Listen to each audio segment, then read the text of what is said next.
Andre Mariner blows the whistle, and everyone on the pitch now drops onto one knee to mark the Black Lives Matter movement.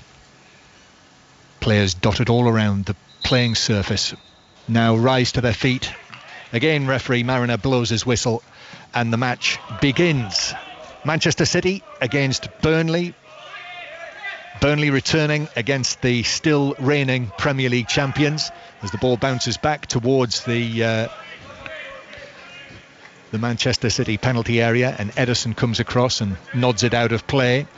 And just to underline it again, if Manchester City don't win tonight, Liverpool will be able to clinch the title in 48 hours' time when they play Crystal Palace at Anfield, and that too is a 5 Live commentary match. But Pat Nevin is here with me, a good 5-6 yards to my right. Pat, former Everton, Chelsea and Scotland winger, and we're just about beginning to get used to it, Pat, watching Premier League football without supporters inside the ground.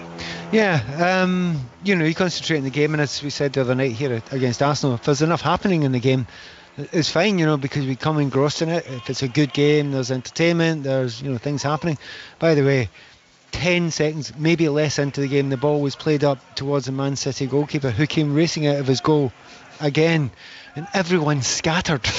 No surprise. Yes, after what happened to poor Eric Garcia, and it was good to hear, wasn't it, after the match and then the next day, that he should be back once he's had the layoff, the concussion-related layoff, the young teenage defender. So Manchester City playing from left to right in this first half, and City's team this evening showing 8 changes from the side that won very well against Arsenal on Wednesday evening on the first night back. I'll run you through it in a moment, but a star-studded team despite all the changes, and another star-studded substitutes bench as well. But Manchester City on the move quickly. David Silva into the penalty area, but he can't reach that pass from Zinchenko, which runs through for a Burnley goal kick. So Manchester City with Ederson in goal, a back four tonight of João Cancelo, Otamendi, Fernandinho and Zinchenko.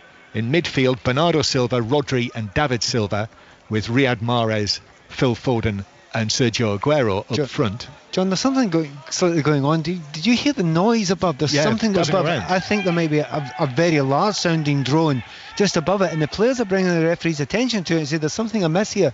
It's very, very loud.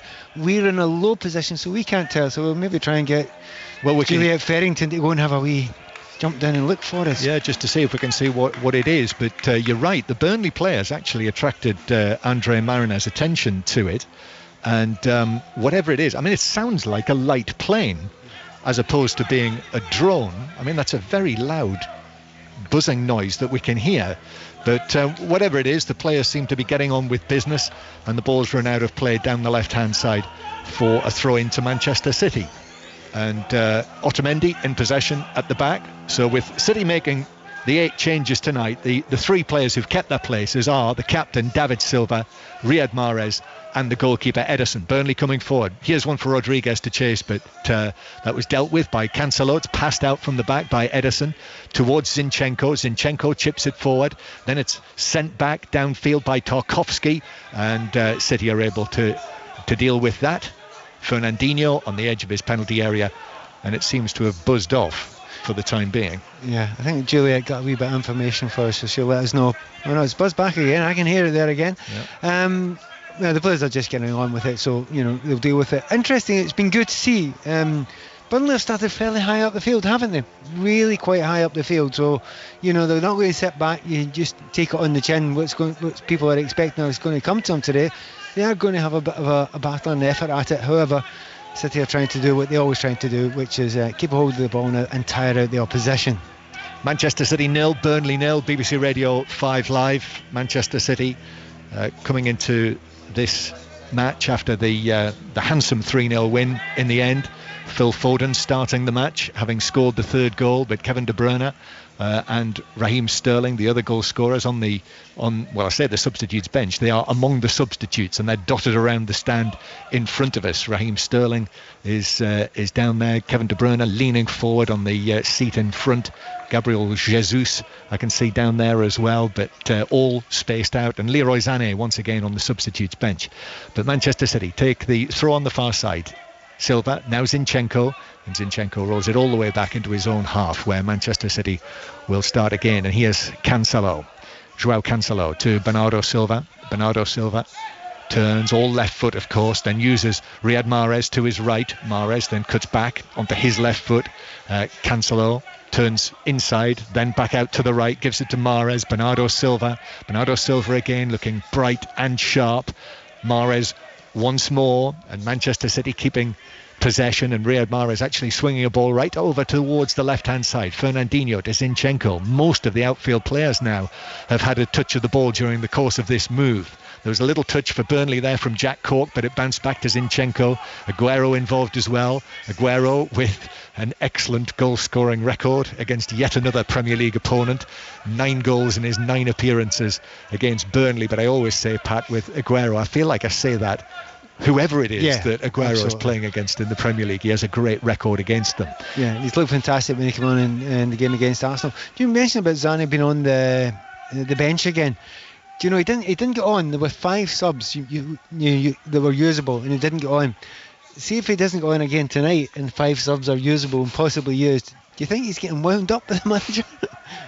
There could well be an element of that. Possibility. The Burnley side this evening, I know I've not run through it because of the drone distraction, but Nick Pope in goal, in excellent form before the suspension. Back 4 is Matt Lowton, who was a doubt for this but is fit. Tarkowski and me, the usual central defensive partnership. Taylor at left back. Josh Brownhill, the recent signing from Bristol City, is making his full debut. He made only 1 substitute appearance before the shutdown. Westwood and Cork in the middle. Dwight McNeil on the left, and Vidra and Rodriguez up front. Both Wood and Barnes are injured. So it's a free kick to Burnley. Charlie Taylor, the fair-haired left back, is going to take this. His green shirt outside his black shorts.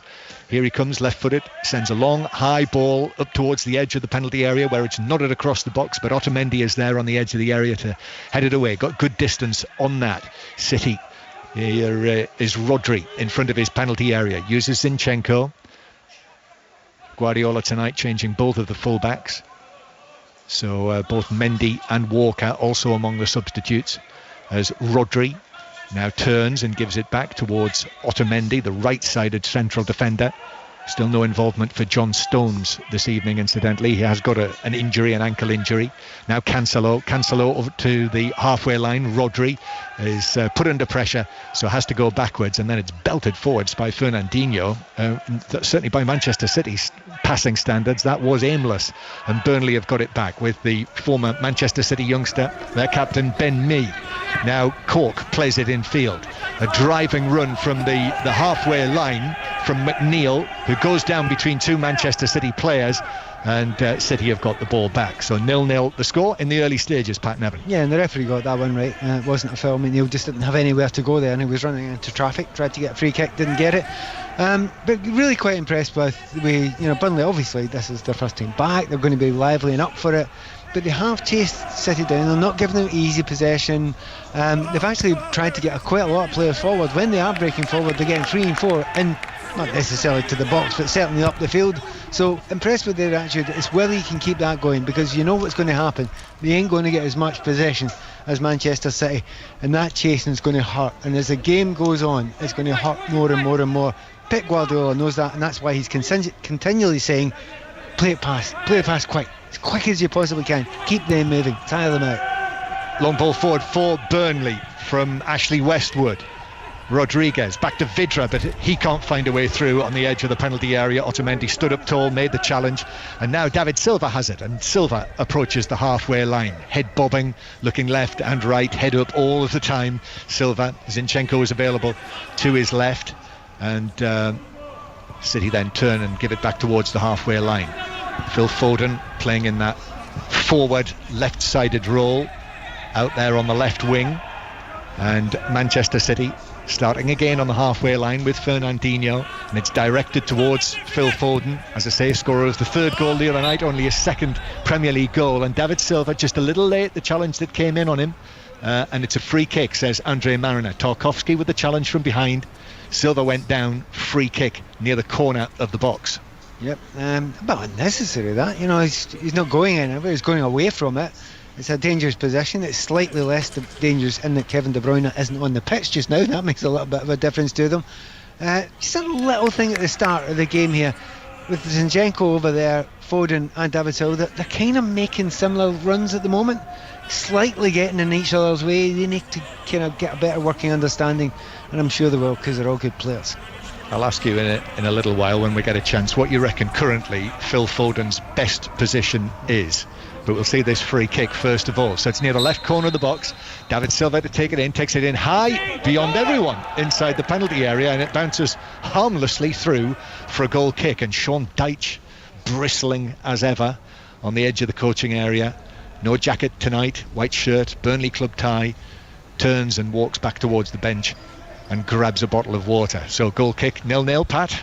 Right, I'm just going to give you an honest answer to this one. I often get asked this about players like Paul Pogba, what's his best position? Mason Mount, what's his best position? Phil Foden, what's his best position? They're good footballers who should be able and are able to play in a number of positions.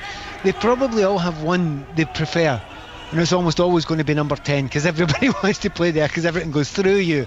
But in actual fact, they're all perfectly capable, and the way Manchester City play, it's adaptable throughout the game anyway. Nick Pope has come out of his penalty area as the ball was played forward by Zinchenko. Aguero was looking for it to drop over his shoulder, but that was ever so quick from Nick Pope to come out there, almost in between his central defenders, and headed away. I think he got a wee fright because it skipped off that turf very quickly, didn't it? And he got his head on the end of it, but it was he had to get that one right. Here's Bernardo Silva showing some pace down the right hand side. McNeil put the challenge in on him. I thought he might have shoved him over. He's back on his feet, the ball near the left corner flag, and it's turned and cleared away, and Cork plays it forward towards Rodriguez. Jay Rodriguez thought about playing the ball over the top for Vidra. Instead he played it to his left, and Cork went back towards the halfway line.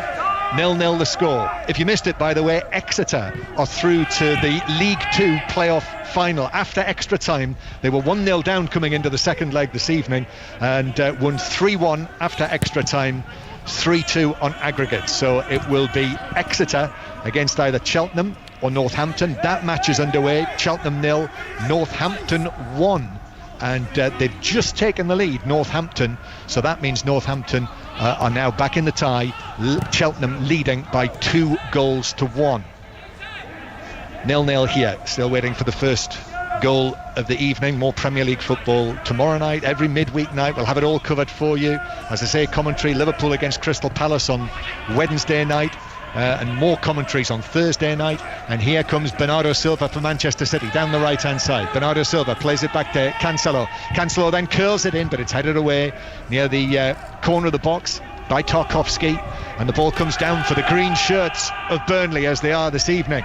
Vidra now running at the Manchester City defence, just turns it back towards Westwood, seeing a phalanx of sky blue in front of him, and Burnley are going backwards towards the edge of their own penalty area. Indeed, all the way back to Nick Pope, the goalkeeper, as I say, in very good form just before the shutdown.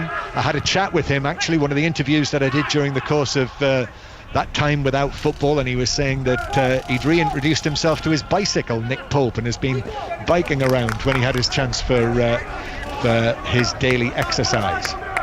No longer than an hour, of course, at the time. No, that's all it was. Do you know what? I mentioned the fact that Foden and Silva, oddly, just haven't quite gelled yet. Both of them can play.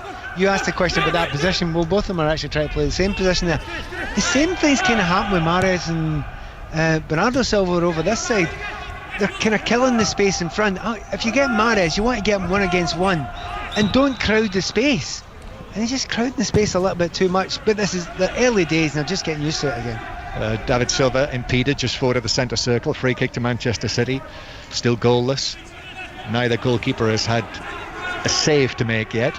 David Silva as the free kick is taken short. It's played out towards the left-hand side. Foden is there, his cross blocked by right back Lowton. Comes back for Manchester City though. David Silva playing it infield. Then Rodri lofts a ball over the top for the run of Foden. This is headed away by Tarkowski near the edge of the area. And Manchester City lose possession on the halfway line. McNeil quickly put under pressure. Rodri stabs the ball away, but Burnley are able to tidy up and give it back to Pope. And once again, they're very lively. They're in about. I mean, it's a typical Sean Dyche team start, isn't it? I mean, they're going to give as much tempo. We talk about the fitness. We're talking to Kelly Cates about their general levels of fitness. They're fantastic anyway. Well, for the moment, they've not lost much. But hey, this game lasts 90 minutes. But if you're a Burnley fan, I think you're happy the way this has started. I think the team have not given up any chances yet, and we know how good Manchester City are at carving teams open, but so far so good for Burnley at the back. 0-0 the score. Manchester City won 4-1 at Turf Moor before Christmas, but I think or at least Burnley certainly towards the latter part of the season before the shutdown were a very different proposition. And as I mentioned earlier, as Cancelo will try a shot from 25 yards plus, but that sails away high over the crossbar onto the blue canvas which covers the seats in the lower sections of the Etihad Stadium and has the legend "We're not really here" written on them after the Manchester City supporters song. So a new ball has to be found, and it will be a goal kick to Burnley. Do you know what's interesting, John? You know how wedded Sean Dyche is to the 4-4-2. You know, you think away from home against Manchester City. I mean, he'll probably change it. Now, in the home game, he did play 4-3-2-1, but that didn't work either. So he's gone back to that 4-4-2, which is seen as a very open system. But the way his team play it, it doesn't feel that open because the two strikers work their socks off, and that's the big difference of being able to play that system. Goal kick for Burnley. It's flicked on. Cancelo had to be quick there. Vidra was putting him under pressure. Zinchenko turns it back to the edge of the area, and Fernandinho's got the ball at the back. So 0-0, BBC Radio 5 Live. If you just switched on, just to let you know again that on Sports Extra this evening on BBC Sounds or via your digital radio, here's David Silva just outside the penalty area, onto his left foot, turns it to his right, now into the box. Bernardo Silva took a touch and then blazed the shot wide and runs on beyond the dead ball line with the ball itself bobbling around on the canvas behind the goal and running his fingers through his hair in frustration. Bernardo Silva. That was his right foot though, that's part of the problem though. But the ball perfectly played, wasn't it, by David Silva there. Plays it over. Actually, I thought he may have actually meant that for Mahrez, but Bernardo Silva ran in front of it and tried to take it early, never got it near in target, and he should have done much better than that. First big chance though, and could easily have been the opening goal for Manchester City. He's allowed to play those sort of balls just now, David Silva, because Kevin De Bruyne is not here, and that's his stock in trade. You know, slices the entire defence open. No one went to close him down because they know as soon as he closes him down, you're out the game. He will pass it by you. That's Pat Nevin, and as I say, exactly the same commentary on 5 Live Sports Extra tonight, but with added artificial crowd effects. So you can have a listen to that if you prefer. On 5 Live, we've got the enhanced effects from within the stadium that are the genuine effects. So you can choose whether you prefer this or whether you prefer the artificial crowd effects. It's up to you, and we would encourage you to let us know. Hashtag BBC 5 Live to tell us on social media. I'm sure you will. Manchester City 0, Burnley 0. Won't be too far away from the first drinks break, although it's quite a cool evening, but that's not the point. The point is that the players have come back after a relatively short amount of training and have an intense period of matches, so I'm sure they will take the opportunity to have the break. I'm sure the managers like it as well. Here's Cork. There's a late challenge there by Rodri, and that is a free kick. Challenge on Westwood, just late, that's all. Free kick out on the right hand side. I don't think they've got an option of not taking the break. I think they have to take the break.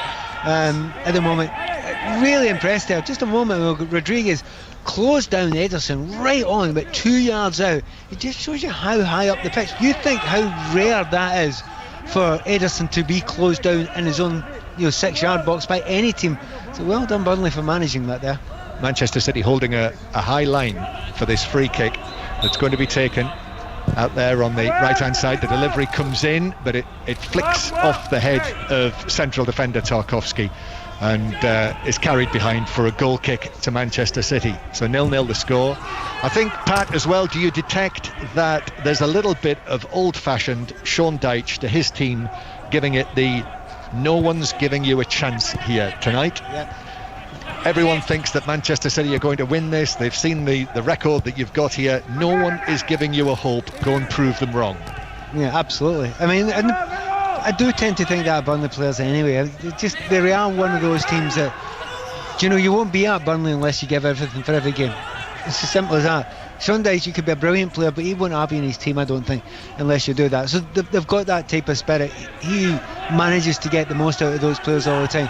Problem is, they're only human, and it is about the entire 90 minutes. But so far, and the start, he can be very, very proud of them. So can Burnley supporters. 0-0. Rodri plays it square.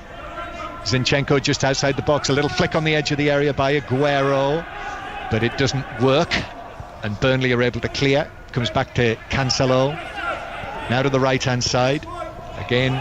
Bernardo Silva back to Cancelo. Mahrez has taken up a position more centrally, and he's got the ball now, left-footed pass into the penalty area, which is headed down from out on the far side by Foden, but Burnley once again are able to clear. Burnley 39 points after this recent run that they had before the shutdown of 7 Premier League matches without defeat.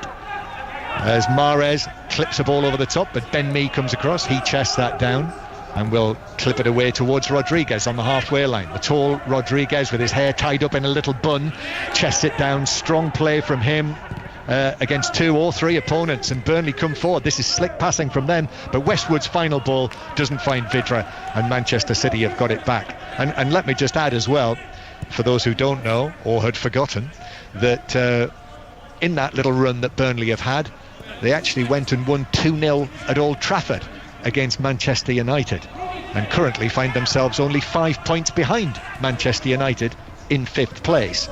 Here's Bernardo Silva playing it square. Angle pass from Mahrez into the box. Aguero tried to turn it across, turned it into the shins of Tarkowski, and the ball spun behind for a corner. First of the match to City. Were you surprised that he didn't have a shot? I have to say, I was very surprised. It's one of those ones that the angle's not brilliant, but it's not dreadful either. And if you hit it low across the defender's coming in, if it goes through his legs, it's in the net. Surprised he didn't have a shot. Corner taken short, then back to Foden. Left foot shot from Foden, finds the bottom corner. That is a superbly struck goal by Phil Foden to give Manchester City the lead. 1-0 the score, almost halfway through the first half.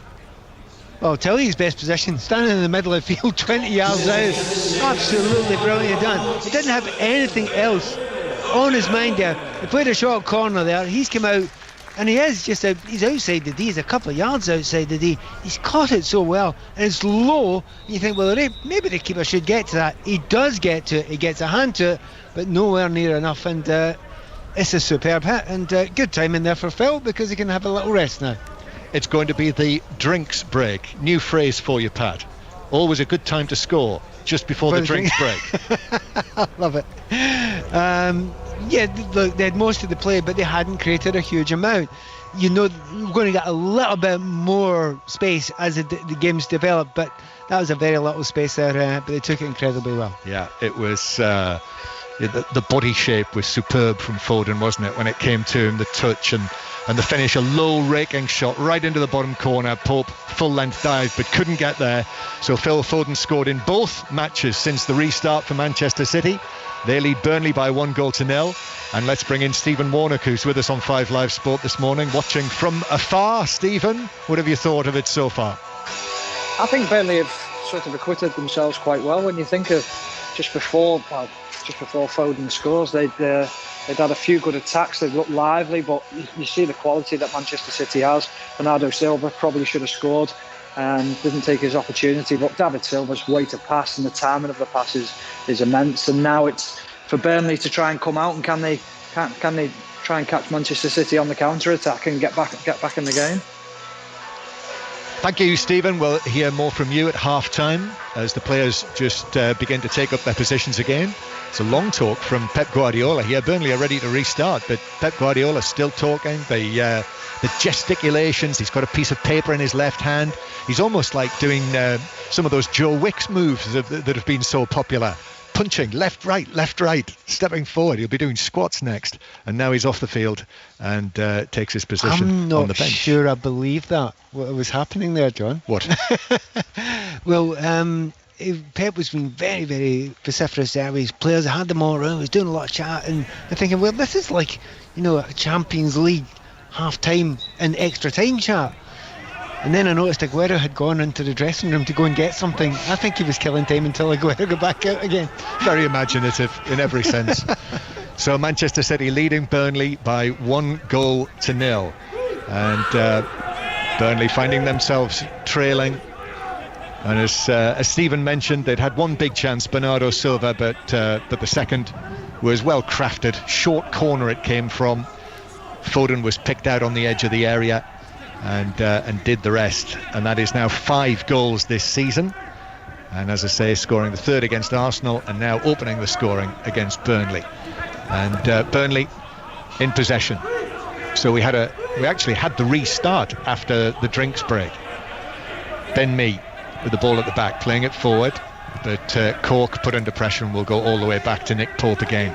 If you didn't see any of the pictures the other evening on the opening match, the opening night here at the Etihad Stadium, they really have dressed the stadium up brilliantly. It's obviously mainly sky blue, that's the colour, but a huge canvas on the top 2 tiers on the far side with the word City in white, and then colourful banners all around the middle tier of the stadium representing various of the Manchester City supporters clubs, as Burnley play a ball over the top from the back by Tarkowski, but there's no chance of reaching anyone else in green, and it bounces through to Ederson.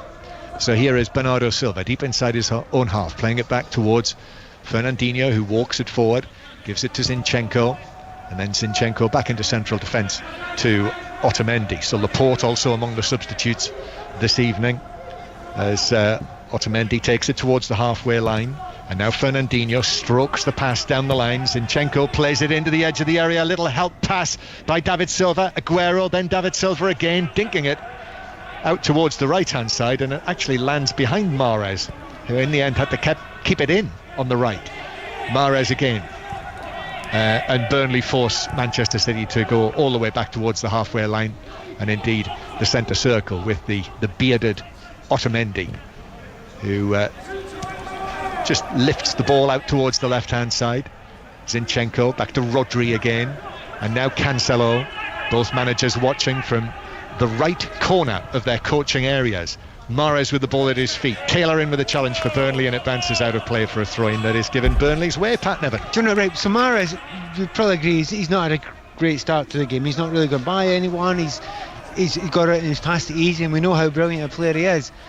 If I'm playing out the wing there and I get the ball to my feet and I look up and I've got 2 defenders in front of me and one of my own players killing the space, that has happened every single time he's got the ball. So you watch Mahrez when he gets the ball, he looks up and thinks, right, where's the space to run at? There ain't any.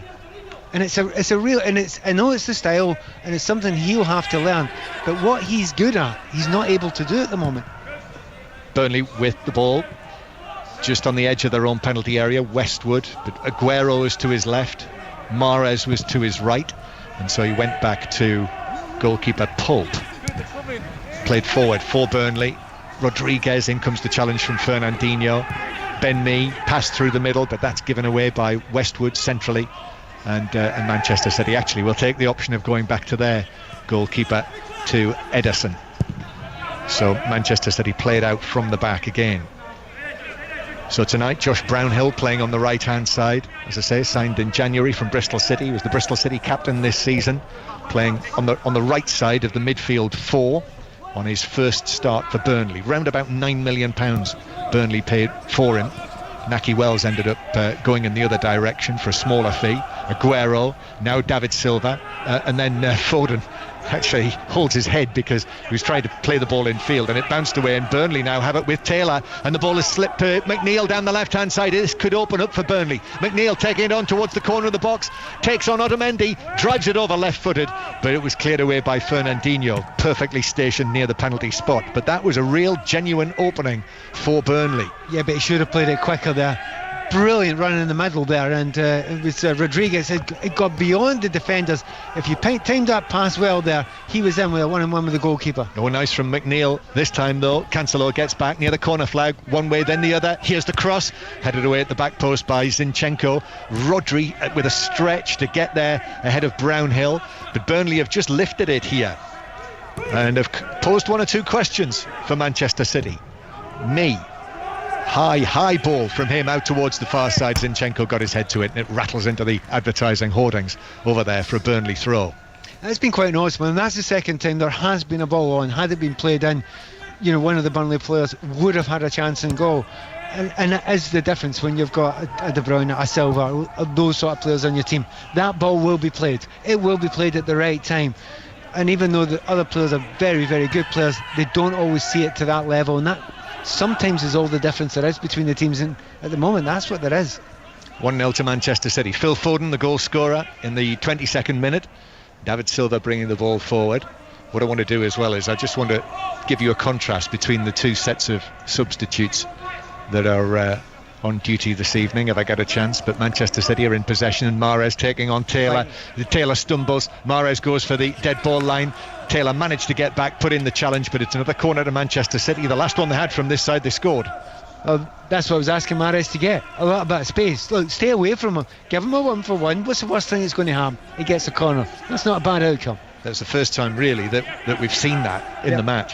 The corner is once again taken short, just as it was for the goal. Mahrez though plays it in left-footed just over the top of Otamendi, still not cleared. Two Burnley players collide in there, and then eventually Nick Pope comes, gives it a big shout and catches the ball when it drops from the sky. Slight panic stations there in the defence, and I don't think they knew exactly what they were doing. They got away with it, a little bit lucky there, but the ball was played down there. Aguero couldn't quite onto it, and it just went over the head of, was it Otamendi? I think it might have been. It was. Yeah, and it was a very good ball in. Little foul from Bernardo Silva on Charlie Taylor. Free kick to Burnley, 10 yards inside their own half.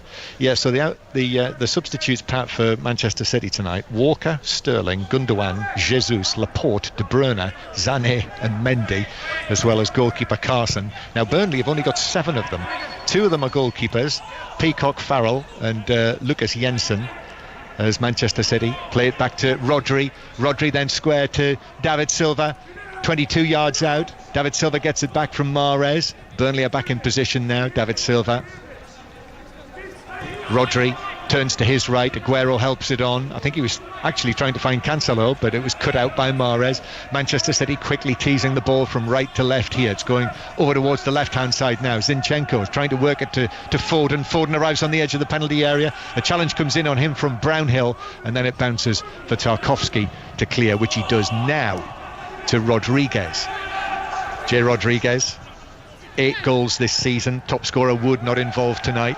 Ball over the top. This is for Rodriguez to chase, but Manchester City have got it back. And the other Burnley subs, Pat, as well as the 2 goalkeepers, are, well, Eric Peters and Kevin Long, but also youngsters Max Thompson, Jimmy Dunn and Bobby Thomas. So what a contrast. And what an opportunity that they may actually get on. I mean, there's 5 substitutes that get a chance of bringing on. It's the first game back. There'll be a lot of tired players out there. I mean, those youngsters will be desperate to get a little bit of a chance. However, it is a slight fear when you're playing against the quality players at Manchester City have A, got on the pitch, and B, more worryingly, have got on the bench as well. 5 Live, the commentary on 5 Live tonight with the enhanced stadium sound. On Sports Extra, you have the carpet artificial crowd noise. Do you think I might be leading the jury? Yeah, I think you are. Do you think I might be? Do you think I could be accused of that? Anyway, let us know what you think. May have to be a retrial here. let us know what you think on 5 Live social media. Here is Cancelo playing it up towards Bernardo Silva. And then Manchester City going back towards the centre circle. 1-0 their lead. Phil Foden's well taken goal. And now Fernandinho will walk it forward.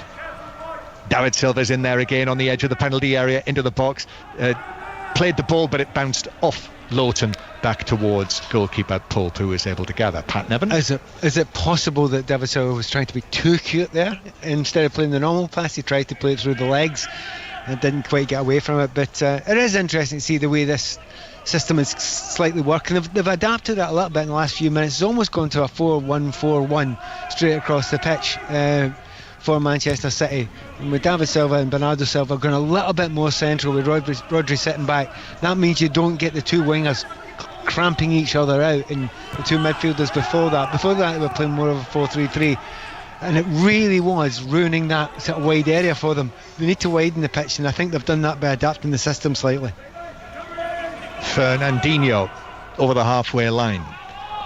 Fernandinho thought about the ball to Mahrez, who was in space on the right hand side but just delayed, and now Cancelo, and the ball does eventually find Mahrez. Then Bernardo Silva into the area on the right, cuts it back onto his left foot, still in the box, left footed to the edge of the area. Aguero is there, controls it, shoots, bounces back to Aguero, shouts for handball. Referee Mariner says yes, free kick, Burnley. About 4 yards before it got to Aguero's foot, you knew he was going to manipulate a shot and target, didn't you? It was behind him, he slipped slightly, but he still managed to get on it, his feet, turn it, and get a ball with some power in towards the goal. But it, had a deflection, came back to him, hit his arm, but that's the first time that it's worked on this right hand side. Played down between Bernardo Silva, found himself in lots and lots of space, and again, maybe for the first time, I think the Burnley defence slightly switched off there. By the way, Pat, this is a serious note. The incident at the start of the match when there was something, I think it was an airplane. Yeah, something in the back of it. It was a banner. A banner was being displayed by that, and it, I'm told, read "White Lives Matter, Burnley," and this was happening as the players were taking the knee. It's very upsetting what it's supposed to say. And by the way, I don't know why you're writing Burnley at the end of it. No, exactly. So I'm sure there'll be more on that. So that's what was going on, and that's why obviously the referee's attention was drawn to it. So Manchester City leading Burnley by 1-0. 10 minutes to go to half time. Phil Foden's goal, and Otamendi with the ball at his feet, playing it square to Fernandinho. By the way, it is still Cheltenham Town 0, Northampton Town 1 in the second of the League Two playoff semi-finals this evening, after Exeter won after extra time earlier to get through to the final. Bernardo Silva can't keep the ball in on the right hand side near the corner flag, and it's a goal kick to Burnley.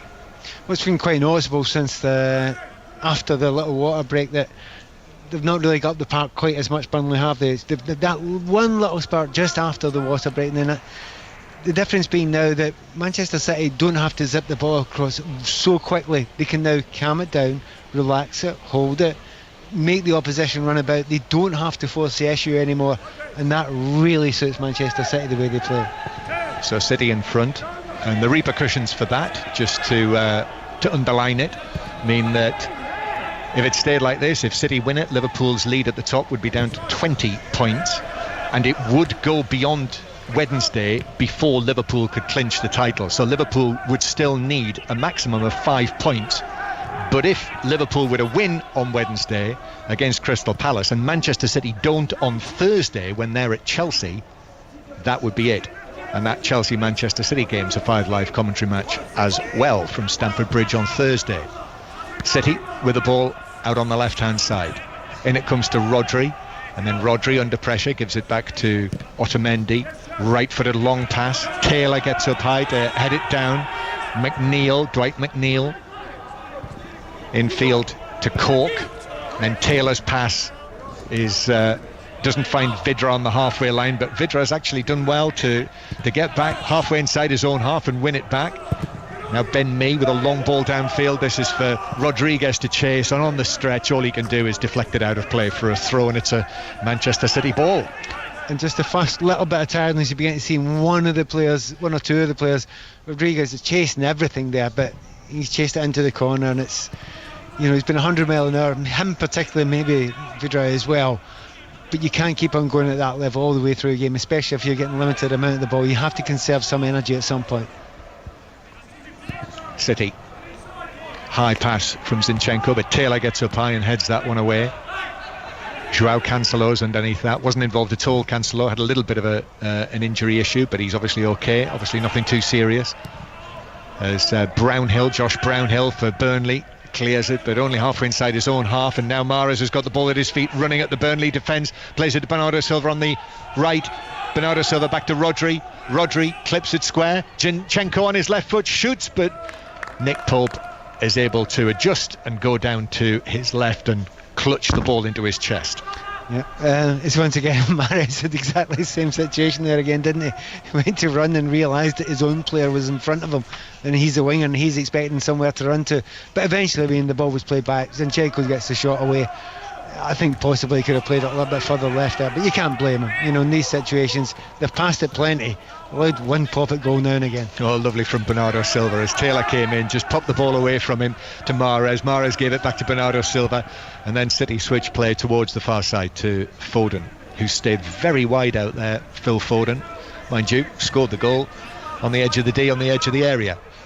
Rodri. I think it's handy him staying out there. One thing Foden does more than, you know, the two Silvers or maybe even Mahrez, he takes the chance going in behind a wee bit more often. He will sprint in behind time and again and try and get that long ball that, you know, those players love playing it into, and it helps Manchester City.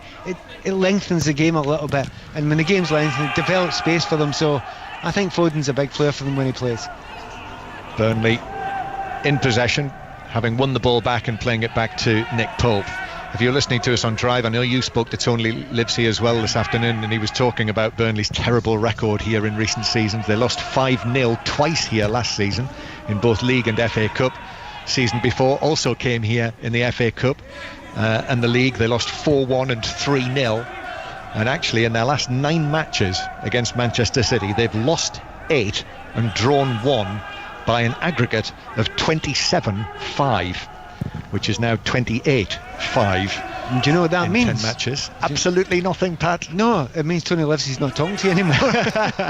It means nothing because this is completely new tonight, as I always say. However, things like that can get in footballers' minds. McNeil playing the ball to the left-hand side. Taylor, halfway inside the Manchester City half. McNeil again tried to slip it between the legs of Cancelo, who was able to adjust quickly and block it out for a throw. Level with the edge of the Manchester City penalty area. Half-time approaching. I believe we're going to hear from Andy Murray at half-time. Certainly we'll be talking about the tennis, which is going to be in action this week. So tennis behind closed doors in this country. The Battle of the Brits, which will be on Sports Extra over the course of this week. Sports Extra and the BBC Sport website. So that's at half-time as Burnley take the throw and win another one down the left. This is about 10 yards back from the corner flag. Taylor takes the throw. Vidra is shrugged off the ball. He actually stepped up, Vidra, just before the shutdown, scored a couple of goals. And with Wood and Barnes injured, Vidra alongside Rodriguez in the starting lineup tonight, but they've hardly had a sniff, the two of them. Long ball forward. This is down the right hand side for Mahrez. Now he has space and time into the penalty area. Beats Taylor. Right foot shot. Buries it. What a goal. What a goal from Riyad Mahrez. Beat Taylor. All ends up. And he makes it Manchester City 2, Burnley 0. See what happens when you don't run in front of that guy. You give him a wee bit of space. It must be so painful for him to get the ball about 8 times in a row and not be able to take on the fullback because all the space in front of him is completely and utterly chock-a-block. He gets it for one time there with a defender to run it. He absolutely tears him to shreds, gets the ball behind him with 2 little dummies there, smacks it into the bottom corner, and long before he scored, you suspected he would when given that ball 1-on-1 with a defender. Manchester City 2, Burnley 0, and Manchester City, it looks, are going to make Liverpool wait a little longer. With this scoreline, Liverpool would not be able to clinch the title on Wednesday night in their first match back at Anfield after the restart. It would go beyond that, and Manchester City, good value for this, Pat. Foden and Mahrez, the goal scorers, and that was a thrilling goal actually to watch. See a player like Mahrez set away like that, just as you've described, and able to burst into the box, use his pace, use his ability, and the finish as well, a cross Pope, was decisive inside the far post. Yeah. I mean, he's got lots of skills and lots of tricks, but his best one is when he chops, goes back onto his left, then he moves on to his right, and his burst of pace, just for about 3 or 4 yards there, is bordering on unstoppable, because he's put the defender slightly off balance there. He was never going to get back there, and from the moment he got past the defender, you really thought the keeper going to have to be very, very special to stop it. And again, it's that old one, just leave him there, isolate him. And as I say that, he's not been isolated. Bernardo Silva's running his way again, and just leave him on his own, give him a chance to run it, players. I know I sound like an old-fashioned winger, but he did do some old-fashioned wing play quite well there. David Silva into the area to Foden, packed penalty area. Foden tries to work it across. Burnley, through sheer numbers, I think, as much as anything else, prevented Aguero from reaching the ball, and he's actually stayed down, Aguero, after the challenge that came in on him. Mahrez, having just scored the second goal, I think Manchester City or are they? No, they're not going to put this out. Aguero's still down inside the penalty area, and then Zinchenko actually stops, sees Aguero down, points into the penalty area and puts the ball out so Aguero can receive some treatment. I think, I mean, the way he's holding the back of his leg there, it's not a good place to either get a kick. It's towards the bottom of the hamstring, and you just wonder there. I mean, at this point in time, I'm kind of hoping there's a kick on it. No, there's no kick in that area where he's holding it at all. Any touch it was down by his Achilles, and he's not holding his Achilles, so he's holding the back of his right leg.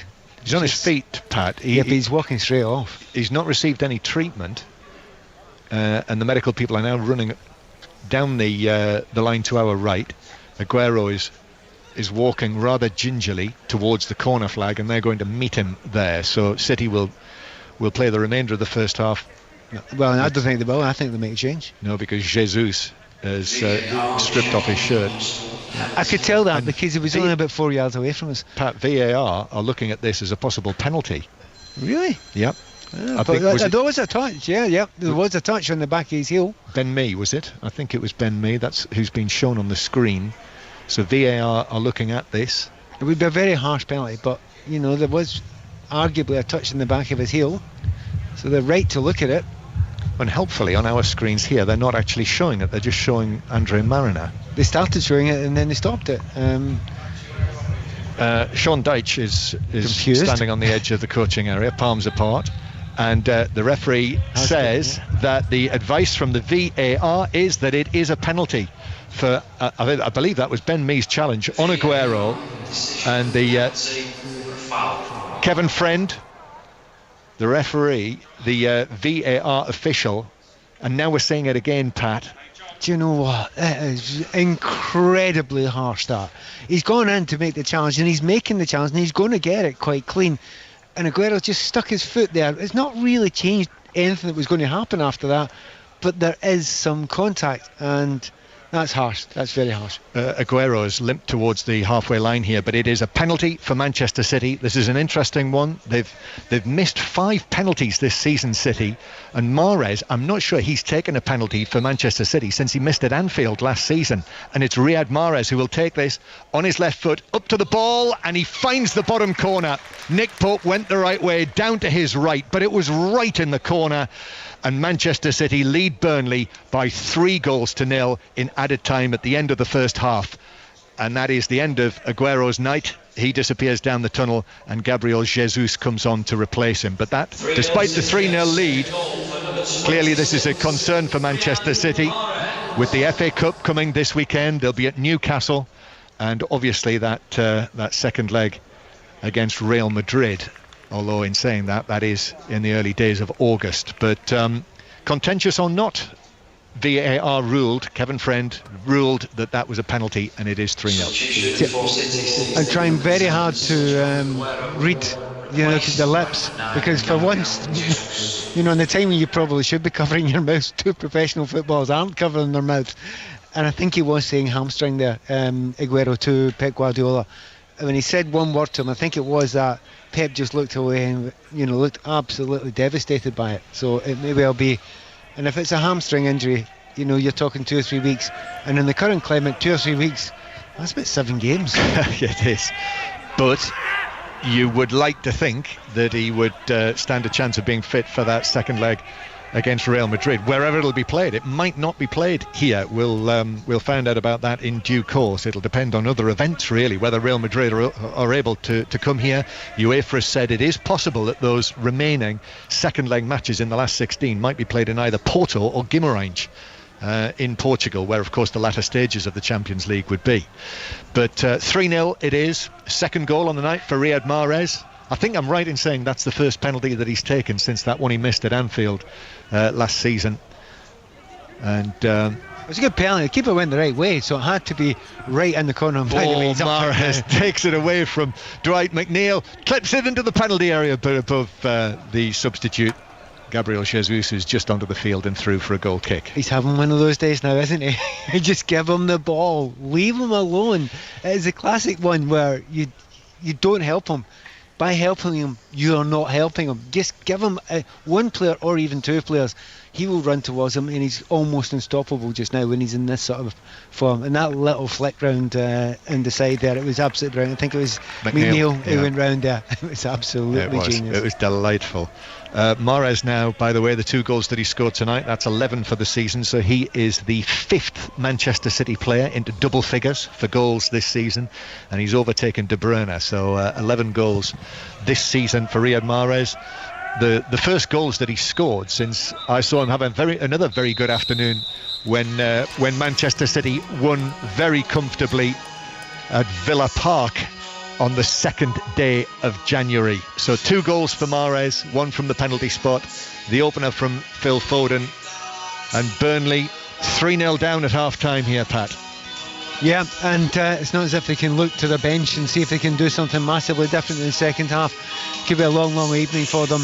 They worked hard, they worked really hard for about 20-25 minutes, but just before the break for the water, they lost a goal, and after that everything's against them. I'm not even going to say the phrase, I don't see how they can give it. You don't need to say it. This could be a long night for Burnley.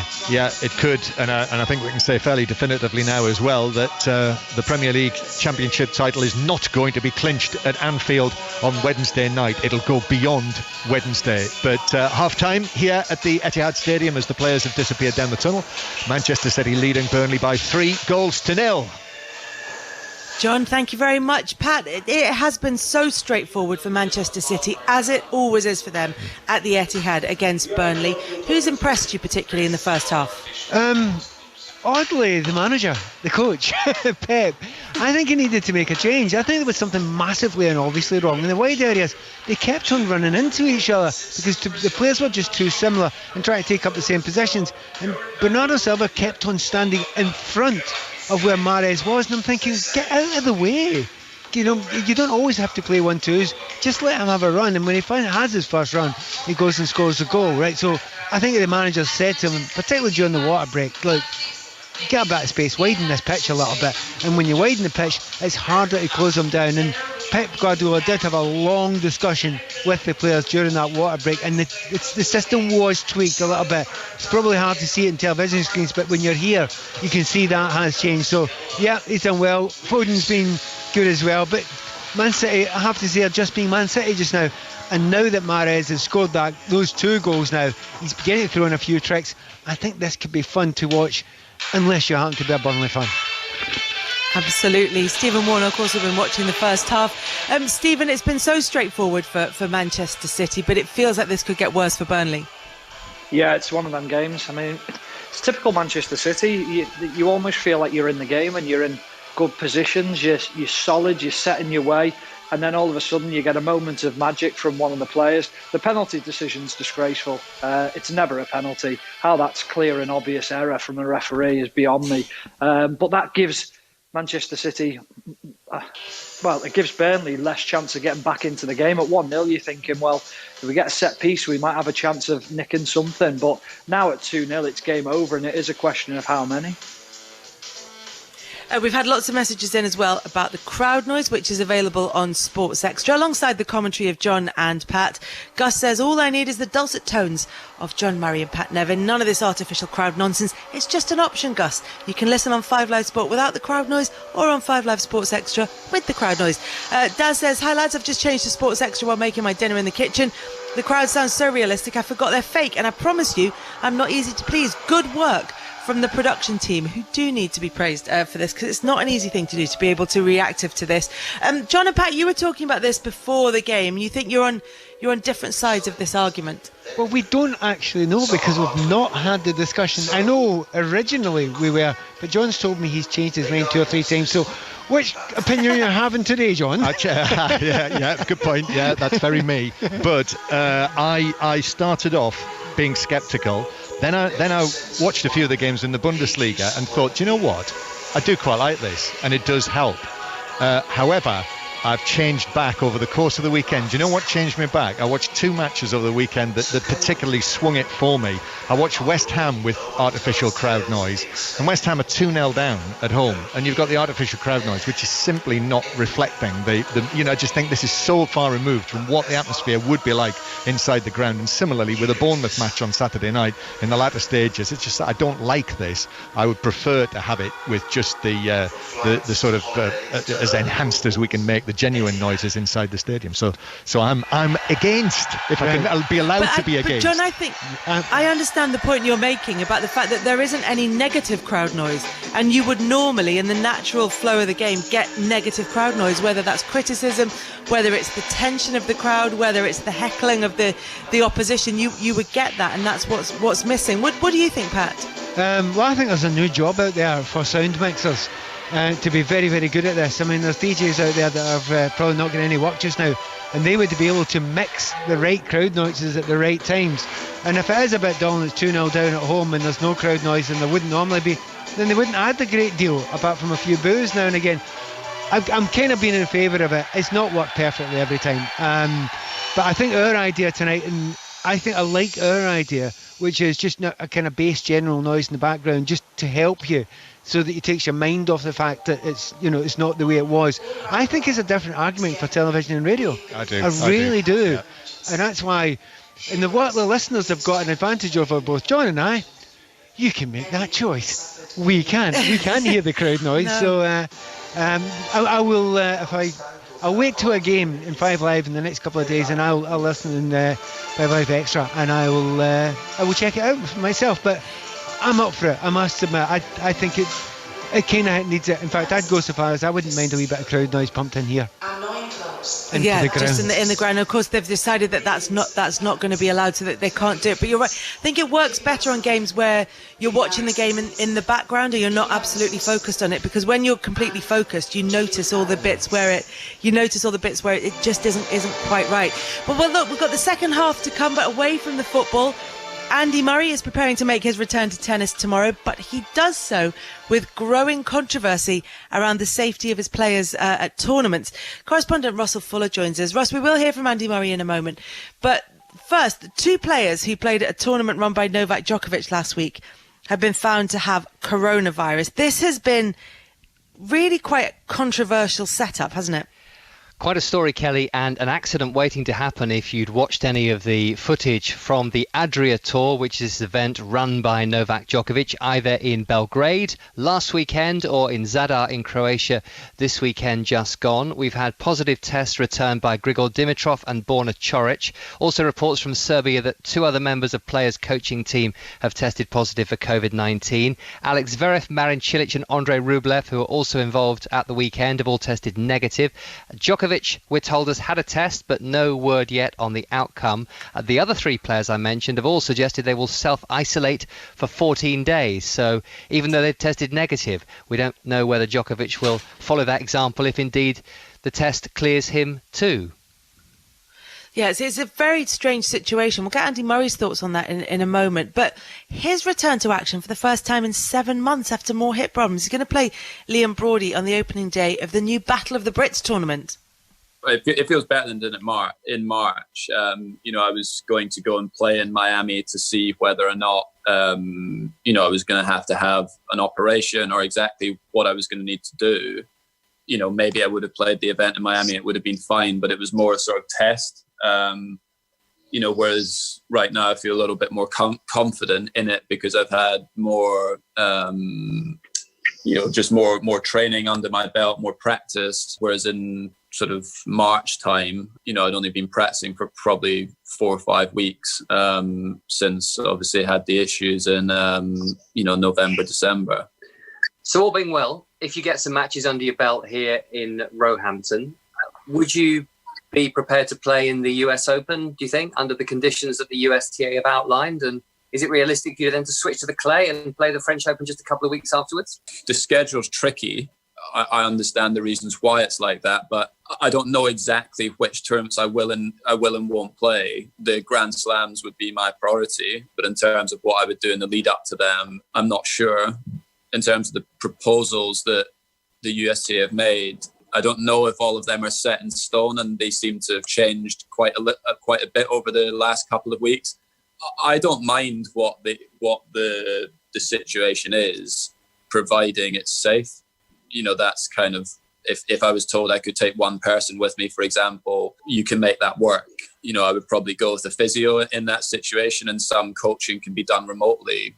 That's not a perfect situation, obviously. Like, to prepare for a Grand Slam, you'd probably be over there for 3 to 4 weeks beforehand with sort of no coaching input in your practices or anything. So, from a performance perspective, that's tricky. But I also appreciate that this is sort of unprecedented times, so you have to make do with what's possible, and that sort of thing wouldn't bother me. What have you made of what you've seen in Belgrade and Zadar over the last couple of weekends, and the Adria Tour, and the complete abandonment, it appears, of social distancing? Does that come across to you as irresponsible? Well, obviously all countries obviously have different rules in place. I think, though, once you start to bring in international travel and players are coming in, and team members and everything from, all different parts of the world, you need to make sure that you're taking all of the correct measures, safety measures, all of the precautions that you can to try to avoid a situation like they've got into over there. And hopefully, it's nothing, too bad, and there's not a big outbreak there, because my understanding is that in Serbia and in Croatia that, they were handling it fairly well. But, once you start, like I said, having mass gatherings with, people coming in from all sorts of country, it's a recipe for it to kick off. So it's kind of a lesson for all of us to take, if we weren't already, to take this extremely seriously, and to have as many safety measures in place as possible. So Andy Murray talking to Russell Fuller. Russell, just explain to me a little bit about how this is going to be different from the Djokovic tournament in terms of keeping the players safe. Yeah, I think this will be very much in keeping with the other exhibition events that have taken place over the past month or so, Kelly, and very safely too. There were tournaments in Florida in April. There was a series of indoor events in Germany at the start of May. Patrick Mouratoglou is running this ultimate tennis showdown at his academy in the south of France. They've had a couple of weekends successfully of that. And at all those events, and at the Battle of the Brits as well, very, very strict protocols in place, no crowds, social distancing very much to the fore. And that's what's completely lacking from the events on the Adria Tour. Yes, I appreciate that the rules are different in those countries. The government allow a certain number of spectators into the grounds, but that doesn't mean that you need to be hugging each other, arms around each other in photos, playing basketball, football, up close and personal, mixing with fans, and not to mention that now infamous party in a Belgrade nightclub at the end of last weekend where the players were taking their tops off and they were trying a little bit of improvised limbo dancing. Social distancing totally abandoned. And given that he's the president of the ATP Player Council, Novak Djokovic, as well as the world number one, he's got some serious questions to answer, which he has not yet done. So this tournament is going to be done in a safe way, as we've seen with other tournaments that have been able to go ahead. Just explain a little bit about the format, Russell. So we have the top 8 men in Britain. It will be Andy Murray, who will be playing for the first time since we saw him in the Davis Cup finals in November in Madrid. He had complications of the hip operation he had at the start of last year. There was a bone growth that was troubling him. He still doesn't quite know whether that will have cleared up, but he's feeling more and more positive about it. 3 matches in 3 days in the group stage for him, and it will run a bit like the ATP finals does at London. So 2 groups of 4 for the singles players, semi-finals and final. Also the British number 1 Dan Evans, Kyle Edmund, who spent the lockdown first in the Bahamas where he's based these days and then back home with his parents, and also Cameron Norrie, who's been in New Zealand, and people say he's actually in the best shape because New Zealand came through COVID-19 remarkably successfully, and I think he's been able to get back out on the courts in New Zealand when tennis players the world over were probably restricted in what they could do. Russell, thank you so much for joining us. Very latest on what's happening in the world of tennis with Russell Fuller there. John Murray has news of a Burnley statement on a banner that was flown over the ground during this game, John. Yeah, that's right, Kelly. As we mentioned during the commentary, there was something happened. We could tell something was happening right at the start of the match, and the Burnley players drew the referee's attention to it. And as we later reported, we actually can't see any of the sky from where we sit here, but we were told that there was a plane flying above the stadium, flying a banner which read "White Lives Matter, Burnley." And this coincided with the players taking a knee at the start of the match. Burnley have released a statement which says, Burnley Football Club strongly condemns the actions of those responsible for the aircraft and offensive banner that flew over the Etihad Stadium on Monday evening. We wish to make it clear that those responsible are not welcome at Turf Moor. This in no way represents what Burnley Football Club stands for, and we will work fully with the authorities to identify those responsible and take appropriate action. The club has a proud record of working with all genders, religions and faiths through its award-winning community scheme and stands against racism of any kind. We are fully behind the Premier League's Black Lives Matter initiative, and in line with all of the Premier League games undertaken since Project Restart, our players and football staff willingly took the knee at kickoff against Manchester City. We apologise unreservedly to the Premier League, to Manchester City and to all those helping to promote Black Lives Matter. That is the statement this evening from Burnley Football Club. So I'm sure there'll be more on that. I'm sure that Sean Dyche will be asked about it post-match as well. And the match, the second half, has begun again with Manchester City leading Burnley by 3-0. Pat Nevin watching with me, former Everton, Chelsea and Scotland winger. Don't think there have been any further substitutions, Pat, while I was reading the statement. David Silva coming down the left-hand side, crossing to the back post. Gabriel Jesus was just off balance. He was being challenged as well by Taylor and could only head wide. No more substitutions, have there been?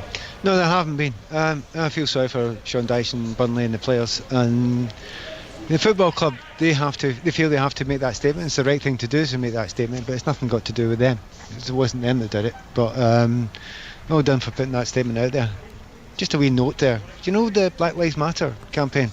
I don't think it means Black Lives Matter and others don't. I don't think that's the point. Just to let the people who are flying that plane know that. OK, thank you, Pat. So Manchester City with Ederson in goal. At the back, Joao Cancelo, Otamendi, Fernandinho and Zinchenko. In midfield, Bernardo Silva, Rodri and David Silva.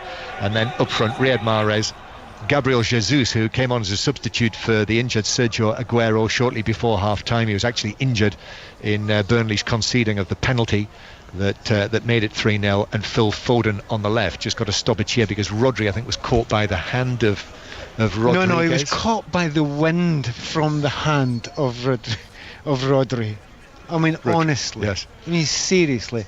I mean, you got to just call it out when it happens. He is not hurt badly. He's gone down pretending another footballer has basically punched him in the face. He didn't. It's one of the things that angers me most in the game of football. Players feigning an injury, bad enough. Feigning head injuries is not acceptable. It's dangerous. I think that should be a booking to the player who feigns that injury. Well, Rodri's back on his feet and plays back underway, and Manchester City are passing the ball from the back. Here is Bernardo Silva.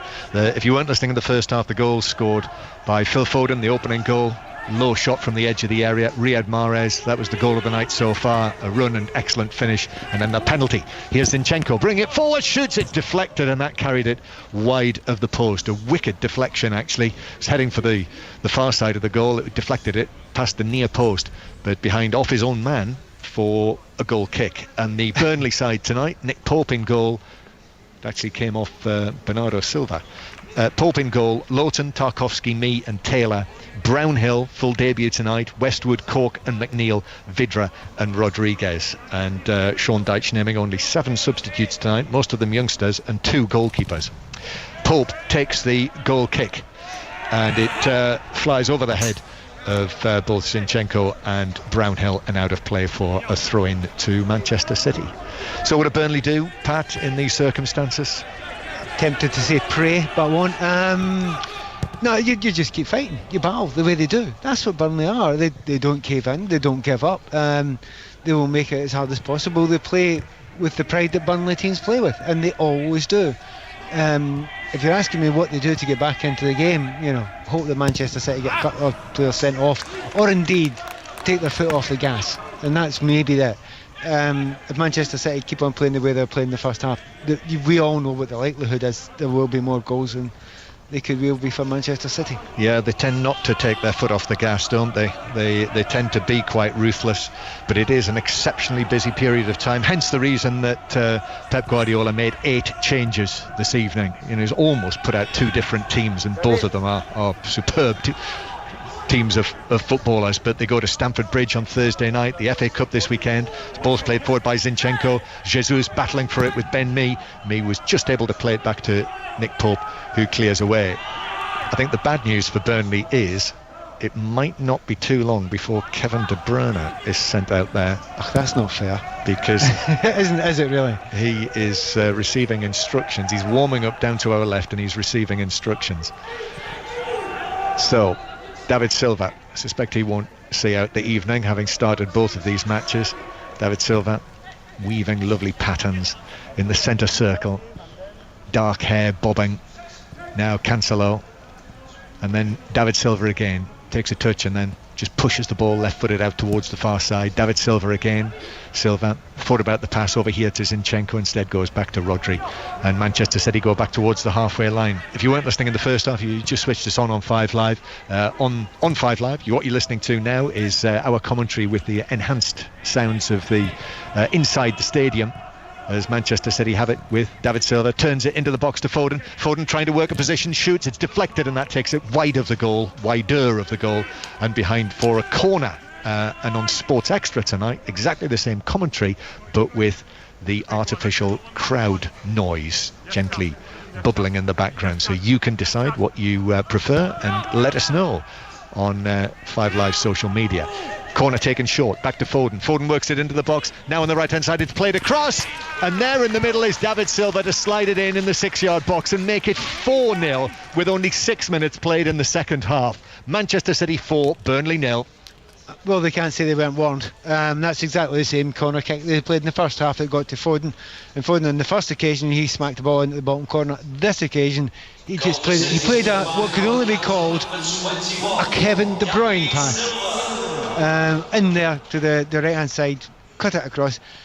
Did that feel awfully like a training ground goal? And in every sense of the word almost. The fact that there was no noise when a beautiful goal was scored, apart from some polite applause from 1 or 2 people down there. Great goal, 4-0.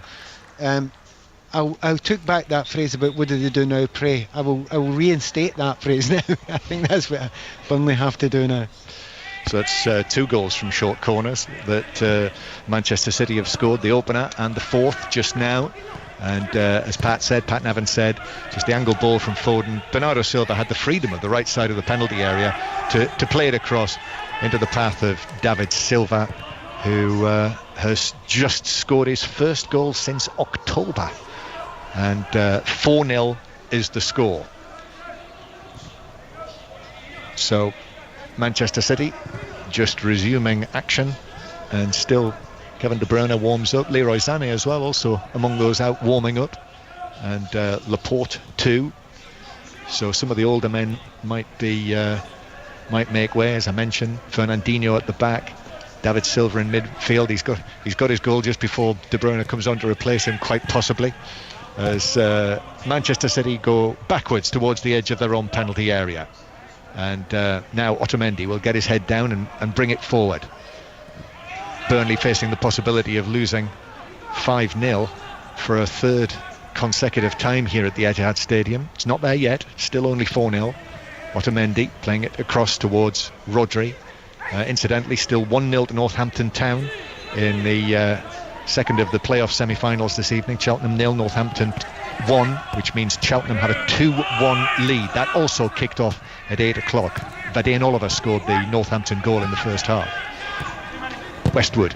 Oh, and then Brownhill plays it across his back line. Unfortunate that Mee got there ahead of Mahrez, who's on a hat-trick in this game. And then Dwight McNeil has his ankles clipped by Fernandinho, and it's a free kick 10 yards inside the Burnley half. Ball played over the top. Vidra has got away, but the offside flag is up against him, and it's a free kick to Manchester City. Vidra tried to put the ball in the net and failed to do that. But he should do anyway.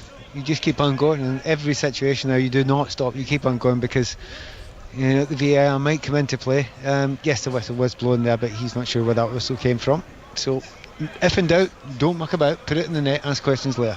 Before City take this free kick, let's get a view from Stephen Warnock, who's watching from the comfort of his own living room. Yeah, very nice. I mean, the ball from Phil Foden for the goal is outstanding, isn't it? He's such a great player, composed for such a young age. Pat was talking about him before the game, but obviously great to see David Silva getting on the score sheet as well. But Man City just looks so comfortable, and you do fear that this could be 5-6, 7-0, and you start the game off so well as it from a Burnley point of view, and suddenly they just turn the screw, Manchester City, and they make it so difficult for you. Stephen, can I ask you a quick question? The ball by Foden, would you call it a Silva ball or a Kevin De Bruyne ball? Oof, a silver ball. Yeah, it was a cracker. I mean, it was unbelievable, wasn't it? I mean, the vision and the execution, the weight of the pass. The thing from watching as a spectator, you think it looks so easy. Why can't everyone do that? And exactly. But they just have this quality about them, and Foden's showing it now. We've often heard about Guardiola talking about he's one of the greatest talents he's seen and worked with. I think we're slowly starting to see that, and it's exciting to see what he's going to be like in a year's time going into those Euros. Okay, we'll hear more from Stephen during the next drinks break, but 10 minutes played in the second half. Manchester City leading Burnley by 4-0. It was 3-0 at half-time. Foden, 2 goals from Mahrez, the second a penalty, and David Silva scoring early in the second half. The only setback for Manchester City so far, that injury to Sergio Aguero. So we'll find out from Pep Guardiola a little later exactly what the situation is with him. But Pat, you reckoned it was quite possibly a hamstring. Well, but it's right down to the lower part of it. So he's feeling the back of his knee. So really quite low down for hamstring. But where he got the kick was on his Achilles, but it didn't seem that's where the real problem is. We'll find out more. I'm no medic, but it looked very, very like that, and it's a real shame. The one thing he has got, you're thinking he's got one real centre forward now. Jesus, it's a lot to rely on for all these games coming up. But remember, there are other things he can do. De Bruyne can play as a false centre forward, and he's absolutely brilliant at it. And you wouldn't be surprised if Zane, if he's around, you can use him as well in a more central position. And of course, you've got Raheem Sterling. Well, unequivocally now, this is not the most competitive game of the evening, because Northampton have scored again, and it's Cheltenham 0, Northampton 2, and Northampton have come from 2-0 down in the tie to make it 2-2, and Callum Morton has scored the second goal for Northampton. So they went to extra time in the first match. Exeter coming through that might go to extra time as well. 4-0 here, no extra time at the Etihad this evening, as the Manchester City players just continue to knock the ball around comfortably in whatever area of the pitch that they're in. Burnley in the bottle green shirts, bringing the ball away though, over the halfway line with Lowton. Now Brownhill on the right hand side. Brownhill putting his foot on the ball, playing it in field. Westwood with a touch back to the halfway line. Tarkowski now swings the ball across to Ben Mee, former FA Youth Cup winner Ben Mee with Manchester City in his time at this club. And Burnley going back into their own half. More of the City substitutes, more movement there. Ilkay Gundogan is now down there on the side of the pitch warming up as well. So far City have made just the one change. Burnley haven't made any yet. Here's Dwight McNeil down the left hand side. McNeil, Otamendi in with a challenge, but the ball runs free for McNeil. 2 City players with him. Still manages to get the ball in, and it didn't take a deflection. It was straight behind. It was caught by Edison in front of the side netting, but it was straight out, and it's a goal kick to Manchester City. I mean, everyone does say it, John, but you do applaud Manchester City. When they lose the ball, they work so hard to get it back. And that time, that's probably the longest piece of possession that Burnley have had in this second half. But at no time did any of the players look in particularly any comfort when they were on the ball. They were generally all getting pressed. And when McNeil gets the ball in that corner there, as you said quite rightly in the commentary, 2 men on him, nowhere to go. Manchester City as they attack from right to left as we look here with the 2 dugouts on this side of the field. Pep Guardiola just having a look behind, and I think Kevin De Bruyne just taking off his orange bib, and his training top as well. He'll have his match shirt on in a moment.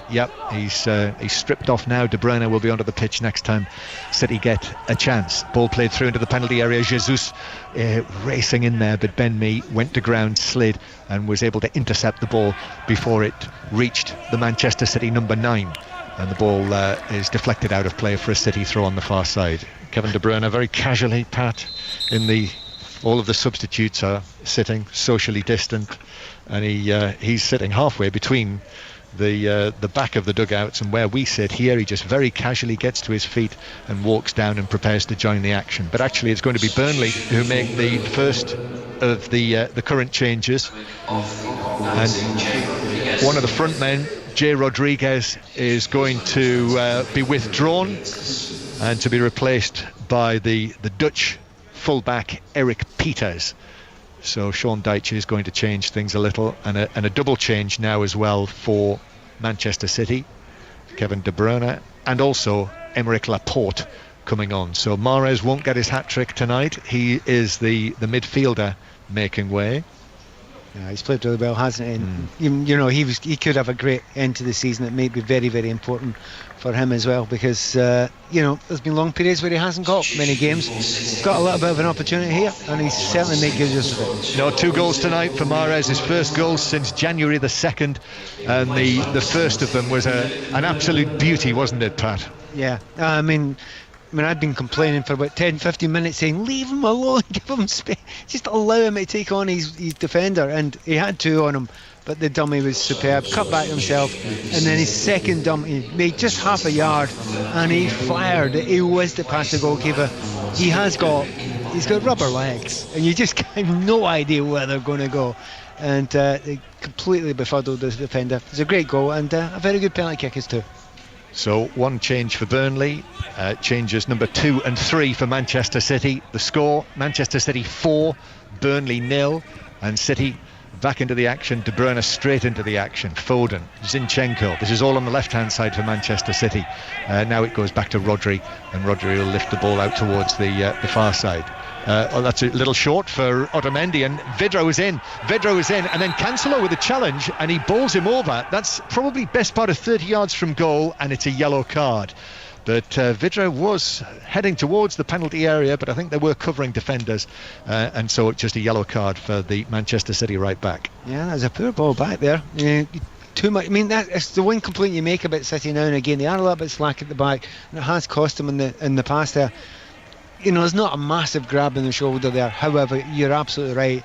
It would have been a sending off had it not been a covering player, but there was a covering player there. Correct decision by the referee. So a free kick to Burnley.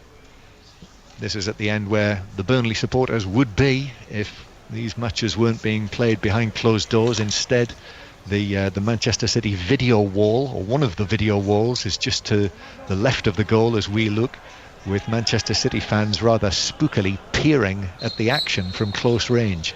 So it is a free kick. McNeil's going to take it, but swings it high over the top corner of the wall and very high over the top left corner of the goal, and it's in amongst the empty canvas covered seats again for a goal kick to Manchester City. It wasn't a great free kick there. Again, you're talking about players making certain things look easy, and Stephen was talking about it as well beforehand, the way Silva makes it look easy, but some players like De Bruyne make those free kicks look easy as well. They ain't. Yeah, here's Foden now, challenged by Lowton, who comes out with the ball. Foden is left on the ground, looking rather frustrated, slapping his hands on the turf as Burnley played up towards the halfway line. But Cork loses out to Rodri, and now here's De Bruyne into the action, playing it forward into the penalty area. Bernardo Silva, Jesus, Foden at the back post, and he makes it 5-0. Nick Pope scrambling back across, could get his legs to it, but couldn't stop it from ending up in the back of the net, and a second goal of the night, and a third since the restart for Phil Foden. And Manchester City, for the third consecutive time that Burnley have been here, are beating them 5-0. Yeah, I mean, it's a nicely worked goal there. I'm pretty convinced that I'm trying, who was in the middle there with Jesus. I think he was trying to score there, and I think he's mishit it, and it was straight into Foden's path, and Foden, lovely finish, didn't take a second to think about it. As usual in the build-up play, it was a good pass by Kevin De Bruyne, but it's hardly worth mentioning because he always does that. 5-0, and the word rout is coming into the thought processes now, which is a real shame though, because Burnley have worked hard, but they've been utterly outclassed now. They're hardly getting a kick of the ball, and they're not even looking that dangerous, other than when Manchester City take their eye off the ball slightly. So going back to that aggregate from this is now 10 matches in 10 consecutive matches between Burnley and Manchester City. That is 32-5 to Manchester City. When are you going back to Burnley next? I suggest it's a long time. Don't remind them of it. It's depressing. Taylor down the left-hand side.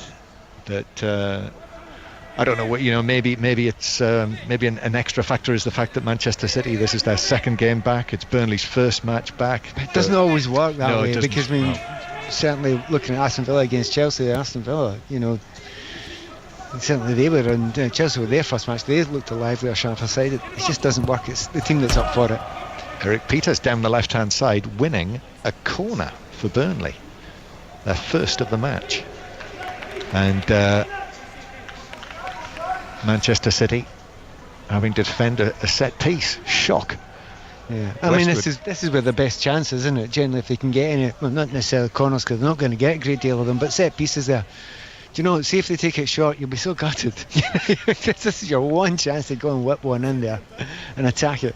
Ashley Westwood is going to take it right-footed in swinger. He is going to deliver it in underneath the crossbar, and it's headed away there by Zinchenko, nodded back into the box. It comes off the chest of Peters, but Manchester City are able to clear back out towards the far side, the Burnley left. And then Lowton on the halfway line sees Gabriel Jesus arriving at pace. So actually, with all of the Burnley players upfield, quickly turns and plays it back to goalkeeper Pope behind him. Ederson out of the penalty area, Cork bearing down on him, but Ederson so calm, just volleyed it past him, and Manchester City are off on the move again. Foden in with a chance of a hat-trick, rides a challenge from McNeil, gives it to Jesus into the box, shooting right-footed but wide of the near post and behind for a goal kick. Yeah, well done Foden there. Such strength in the midfield there. He's going through the middle. He's had 2 kicks at him there. I think it was Dwight McNeil, wasn't it? Yeah, a couple of kicks at him, and instead of going down, rolling about and making the worst of it, no, I've got a chance to create a goal here. I'm going to keep on going, and he did keep on going, and it did lead to a shot on goal there. So great strength there from young Foden.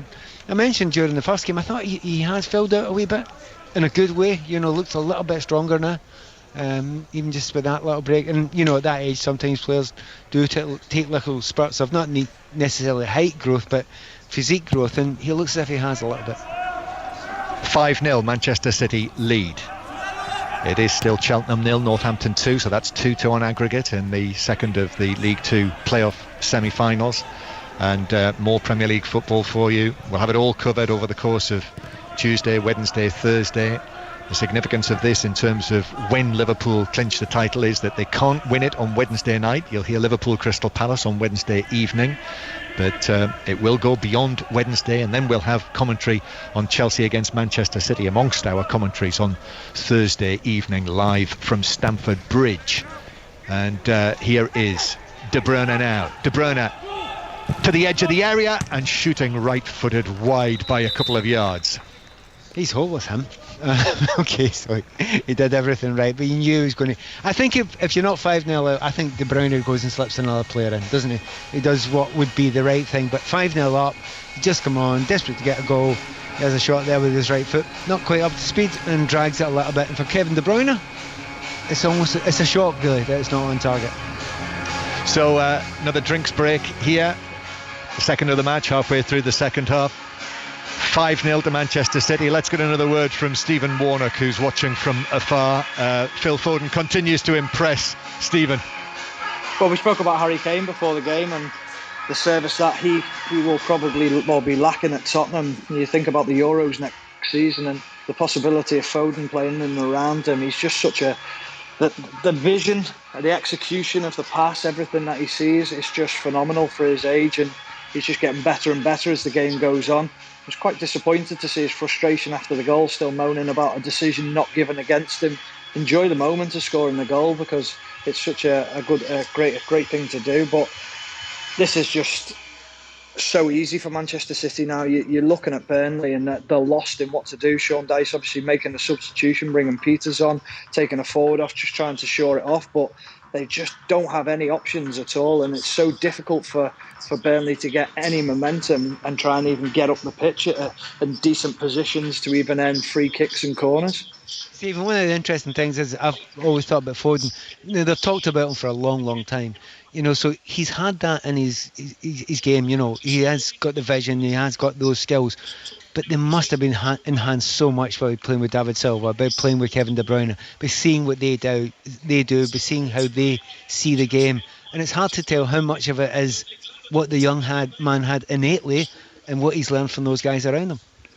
You're going to learn from them, aren't you, Pat? I mean, you think of training day in, day out, but you always still have to go back to being your own player and your own. You don't mould yourself on a certain player. Try and be your own person, and I think that's exactly what he's doing. The ability when he runs with the ball is better than David Silva's. David Silva's the 1 and 2 touch player, the genius with the passing, but Foden's got this ability just to bounce off tackles, and it's such a great thing to watch. But he's also got that 1 and 2 touch play that David Silva's got, so you can understand why they're so excited to see where he can go and what he can become. Lovely, thank you, Stephen. We'll hear more from Stephen Warnock after the match is over this evening, before 10:30, when Colin Murray's going to be joining us. Well, Colin, who starts what is his new 10:30 programme on 5 Live tonight, but he's going to be joining in the latter part of 5 Live Sport as well. So that's after 10 o'clock this evening. And as usual, you'll be able to download the 5 Live Football Daily podcast from BBC Sounds, and you'll hear all of the interviews that we get from this match after the game too. David Silva has got the ball for Manchester City, playing it towards the right hand side, and back it comes centrally, work towards the right. Bernardo Silva is there. David Silva again, left foot touch, then right foot pass to Foden. Foden just stands and watches David Silva moving towards the edge of the area and using Rodri behind him. 20 minutes to go. Could be a long 20 minutes for Burnley, this. Manchester City leading by 5-0. De Bruyne now pops up towards the right hand side. He'll be in the mood, no doubt. Back it goes to the halfway line to Otamendi, and Laporte now arrived as the central defender. Laporte passes it to the left. Looks as though Leroy Sané might get his chance, Pat. But here's Rodri playing it over the top, but David Silva won't reach that, and it bounces through for a goal kick. Leroy Sané is receiving instructions, which suggests that he will be coming on as a substitute tonight. That's good, because I hate to see players getting wound up. If a world-class player warming up and he did warm up a lot during the last game against Arsenal. There was 5 substitutes, opportunities to put him on. He didn't get on. And once again, it's quite late on in the game. The game's, as a contest, it's finished. It's still making him wait, and it'll drive him mad. If he only gets on for 5 minutes near the end, he will feel as if he's been wound up. That's just the way it feels like when you're a player, when you're a substitute. And by the way, just at the moment, my mind's on Burnley players. It actually isn't that often this happens in your career, or generally for most players, that you have to go through this sort of torture. And it is a form of torture just now, because you're hardly getting a kick, you're chasing shadows, you're you're not embarrassed, but you know that it could get very embarrassing if you're not careful. You know, you're even unlucky and they just decide to keep on going for it. It's a horrible, horrible position to be in. You just need to get your head down and do the right thing. Sean Dyche is now playing Eric Peters over on the left-hand side, and Dwight McNeil is more central. But Manchester City are on the attack again, ominously for Burnley, and Zinchenko crosses, and Ben Mee is able to stoop forward and head it away. But Manchester City inevitably take up possession again. De Bruyne, lovely ball. Bernardo Silva tried to thread it back to the arriving Cancelo. That was intercepted, and Taylor is able to clear for Burnley. Out of play. City looking to take the throw, which they do, and play it back into their own half. For Manchester City now, this is 118 goals that they've scored this season across all competitions. This is their 47th match. Liverpool have yet to reach the century this season. They're on 98 at the moment in all competitions. 5-0 on the night. Here's one for Vidra to chase. Vidra away from Otamendi, but he's in the full-back position, the City right-back area. So Peters plays it infield to Westwood. Westwood now to the right-hand side to Lowton, but Lowton's return pass to McNeil is slightly behind him, and then McNeil's pass is far too far behind Taylor and goes straight out of play for a throw into Manchester City on the halfway line. They've had the stuffing knocked out of them, and it's really hard. That's the one opportunity you get, and in those situations as a player you should say, look, do you know what, just hold the ball, try and keep it for a little while, give our defenders a little bit of rest, give the midfielders a little bit of rest chasing after the likes of the Silvas, etc. But don't give the ball away easy, and maybe not even go for the goal. Just hold it if you possibly can. That's maybe the best thing. But the way that Manchester City have come back, Pat, we've seen both of their matches. You know, they were streets better than Arsenal, won comfortably 3-0, and here 5-0. And City are defending now, though, as the ball is played across from the left-hand side but behind Cork, and City will bring this one away as well. And here they come, sky blue shirts towards the halfway line. De Bruyne leaves it for Jesus. Bernardo Silva now over on the right-hand side. Gabriel Jesus, but Manchester City have actually slowed the walking pace and allowed Burnley to get back in position behind the ball. Do you know, I remember covering a game Manchester City played was it at Watford. Maybe was it 8-0, something like that, some wild score. I remember thinking, actually no, it was before that, it was the 6-0 game I was at, it was at Watford. I remember thinking at the end it could have been 11-12, and I don't actually think Watford played badly. It was the weirdest thing. Just Man City were just utterly brilliant. Every player was better than every player in the opposition, and I just felt really sorry for them. I don't think at the end of this game I would say, you know, Burnley are a disgrace. Oh, they've let the club down. They could lose 7-0 just now, and I wouldn't feel that about them just now.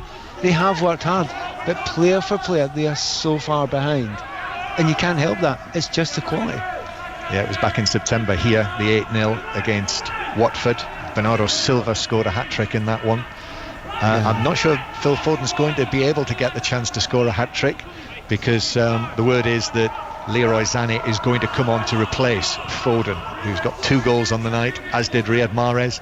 David Silva scored the other, his first goal since October. Long ball downfield for Manchester City for Bernardo Silva to chase, but Taylor got there first. And then misplaced pass centre field means that Burnley with Vidra, then McNeil, here's Peters with Rodri snapping away at him, so has to go back into his own half. The hunger that they have, I mean, it's so Manchester City. And just down in front of us we see Leroy Sané now pulling off his training top and setting off down the steps, has a swig of a bottle of water and preparing to make what is his first appearance for Manchester City. And listen to them applaud here. There's all the substitutes down there and the backroom staff applauding Sané as he arrives down on the side of the pitch. First appearance since August in the Community Shield. Manchester City coming forward again. The ball was a little short from Jesus to De Bruyne, so Burnley were able to smuggle it away and hit a long ball for Vidra to chase. He won't be anywhere near that, and although Laporte actually very nearly heads it past Ederson, who was arriving out of his penalty area again. As ever, you know, and there's absolutely no need. He just wants to get involved. He's had nothing to do. I mean, the only touches I think he's had in the second half, the vast majority of them have been outside his own box, either with his head or his feet. He just wants involved. You see there as well, Pat Guardiola just reaching across, moving to his right and giving Leroy Sané a little fist bump before Sané comes on. Yeah, but it's not a long chat, and it's not the arm around their shoulder which he sometimes gives to some players. Well, it is significant anyway in his career, because he's come back this season from a knee injury. He injured his ACL after just 10 minutes at Wembley in the Community Shield match back in early August. Here's De Bruyne slipping it through, and it's cut out by a sliding Taylor. Otherwise Jesus would have been onto that. And then the ball downfield is nowhere near Mate Vidra again, and Manchester City can start again. We're into the last 15 minutes now. Manchester City 5-0 up and coasting. And here they come again. Ball in across the edge of the 6-yard box from De Bruyne, just ahead of Gabriel Jesus. The ball's still in play in the Burnley right back area. Brownhill is able to work it back to Westwood, but City once again take up possession. David Silva. And now Rodri. Rodri's going to have a go, but he shoots more or less straight at Pope, who's able to pat the ball down comfortably. One of the problems if you're a substitute for Manchester City and you get ready to come on and you realise the ball might not go out of play for about 6 or 7 minutes while you're standing on the edge there, it's unbelievably frustrating, because you're desperate to go on, you know you're running out of time, you're only going to get a certain amount of touches, and if you're a substitute you're praying for that ball to go out, and finally is gone out and Sané can come on. So Phil Foden makes way, having scored 2 goals just like Riyad Mahrez this evening. Foden scored the opening goal midway through the first half, and then made it 5-0 with his shot as he arrived at the back post, and he scored 3 goals in the 2 matches since the restart for Manchester City. And what a restart it's been for Phil Foden, Pat Neville. Yeah, and you can't really, is he a first choice really at this point in time? You should really be a first choice if you're playing the best, you're scoring the goals, you're creating the goals, and it's really harsh on him if you come into the big game coming up, and Chelsea and Leicester both could be seen as very, very big games, and he should be starting at least one of those games, because he's been as good as any other player in this field tonight, hasn't he? Yep, and as I mentioned to you the other night, he's not a teenager anymore. In the lockdown, he turned 20 last month, his 20th birthday. But remember, before the lockdown, was the judge the man of the match in the Carabao Cup final, when the Alan Hardacre Trophy, impressed on the big stage there. And now, as I say, 3 goals since the restart. And it's another option, and here he comes up the steps, Pat, just down in front of us, taking a seat somewhere 2 rows behind Kyle Walker. Yeah, and sitting down rather gingerly. He actually got a knock about a minute into the game. I was wondering if it was going to affect him. If that's affecting him, he should get injured every week. The other thing is you have to think about it from an England point of view as well. And it doesn't often happen that an England player, you play him from the start of England games when he's not playing every week. Ooh, David Silva, what a touch that was to help the ball on to Sané. Sané into the action, playing the ball across, and an important slide and clearance for Burnley to roll it out for a throw-in just down here. Do you know what? It's another one of those touches from David Silva where if you've got a bunch of fans in here, and they're knowledgeable fans, they just stand and applaud that, don't they? That was the most beautiful little outside of the football, played towards him. He didn't even look, he just flicked it over the top of the defender that was coming towards him, out to Sané in the left, perfect weight, not looked, such imagination, what a ball. Yeah, and putting in Leroy Sané, as I say, Pep Guardiola just easing him back. He said it this week, Pep Guardiola, that he wants to leave the club now, whether it's at the end of this season, whenever it comes, or next year when his contract eventually expires. Clearly Bayern Munich want him. As referee Mariner says that there was a foul on Bernardo Silva in the centre circle. Burnley thought they were away there. Sean Dyche has a little chunter to the 4th official down in front of us. Northampton have gone 3-0 up on Cheltenham. Callum Morton has scored again, his 2nd of the match. So from 2-0 down from the first leg, Northampton are 3-0 up now and lead 3-2. And that match also was an 8 o'clock kickoff. So there won't be long to go, round about 10 minutes. What a turnaround that is for the right to take on Exeter in the League 2 playoff final. Here 5-0 to Manchester City. And the ball bouncing out of play for a throw into Burnley halfway inside their own half. Well, Actually, it's broken it up a little bit since De Bruyne and Sané's come on. It has actually broken the game up a little bit, because before that, Burnley weren't hardly getting a kick of the ball. They were getting smothered in midfield. Man City complete and utter control of it. It's just stopped them a little bit for a few moments. You wouldn't be surprised, if they could take control of it again in Manchester City in a few moments' time. But oddly enough, it hasn't worked for them quite so well. Pat Nevin with us on 5 Live. We are offering you a choice this evening of either the commentary that you're listening to now with just the enhanced genuine sound effects, or indeed a crowd noise soundtrack, which is over on 5 Live Sports Extra, so you can have a listen to that and let us know what you think. We are nothing if not open-minded. Yes. Now, John, I'm not usually allowed to ask you questions, but I'm going to ask you a question. Will you go home tonight and listen to that version? Yes, because it's going to be sent to me, so I'm going to have a listen to it tomorrow. Very professional. Yes, there we are. Here's Jesus now towards the edge of the area. Little trip by Ben Mee, and it's a free kick to Manchester City in a good position. I know who will fancy this. Yes, it's a Kevin De Bruyne position free kick. But then again, Sané's fantastic in those positions as well. He might be a little bit tempted for it, but in fact, I was going to keep rhyming a number of names off there. There's probably about another 5 on there, including Zinchenko, including Bernardo Silva, who would fancy it as well. I remember Leroy Sané scoring that fantastic goal against Schalke, his old club, in the Champions League when we were there last season. And actually, Leroy Sané has gone across there. It is right of centre, so he does fancy it. It is around about 25 yards out.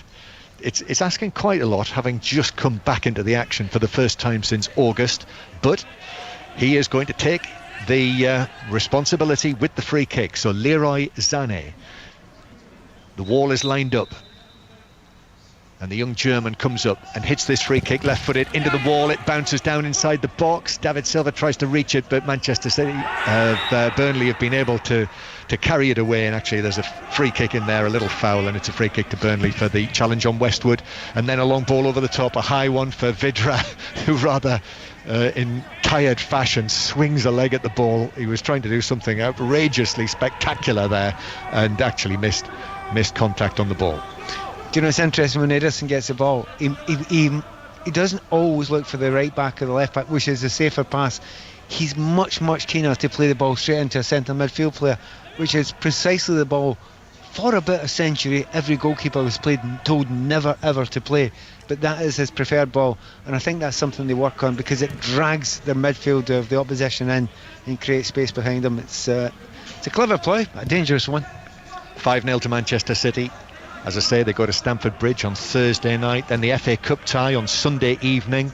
You'll hear the FA Cup commentaries and Premier League commentaries on 5 Live this weekend. Be very different, won't it? The FA Cup quarter-finals behind closed doors. I've been thinking I'm going to the Norwich game on Saturday tea time, and I keep thinking that'll be buzzing, raucous, yes, and then thinking, no, it won't be, will it? It won't be. I see that Burnley are going to give a debut to one of the youngsters that Sean Dyche has included on the bench this evening. The 18-year-old forward Max Thompson, the number 33, is preparing to come on. So he's made only one change so far, but he's going to utilise one of his youngsters. Here is Zinchenko, halfway inside the Manchester City, the Burnley half now, with Bernardo Silva, then back to Rodri. Now out on the right-hand side with Cancelo. De Bruyne takes it up from the angle. De Bruyne moving infield. Bernardo Silva is there on hand to take over. Cancelo works it back to David Silva. Looks as though David Silva is going to play the full match this evening. We are now into the last 5 minutes. And Sané back to Zinchenko. Then square to Rodri. Rodri lifts one out to the right-hand side to Cancelo. Bernardo Silva inside the box. Bernardo Silva then back more centrally towards David Silva. Left-footed curling ball into the area. Comes off the head of Ben Mee. And then Jesus trying to chest it back to David Silva. Actually just conceded possession. And Burnley cleared it away to the halfway line. Do you know the problem I was telling you before about Leroy Sané? Well, young Max down there, he's having exactly the same problem. He's thinking, I'm desperate to get on this pitch just now.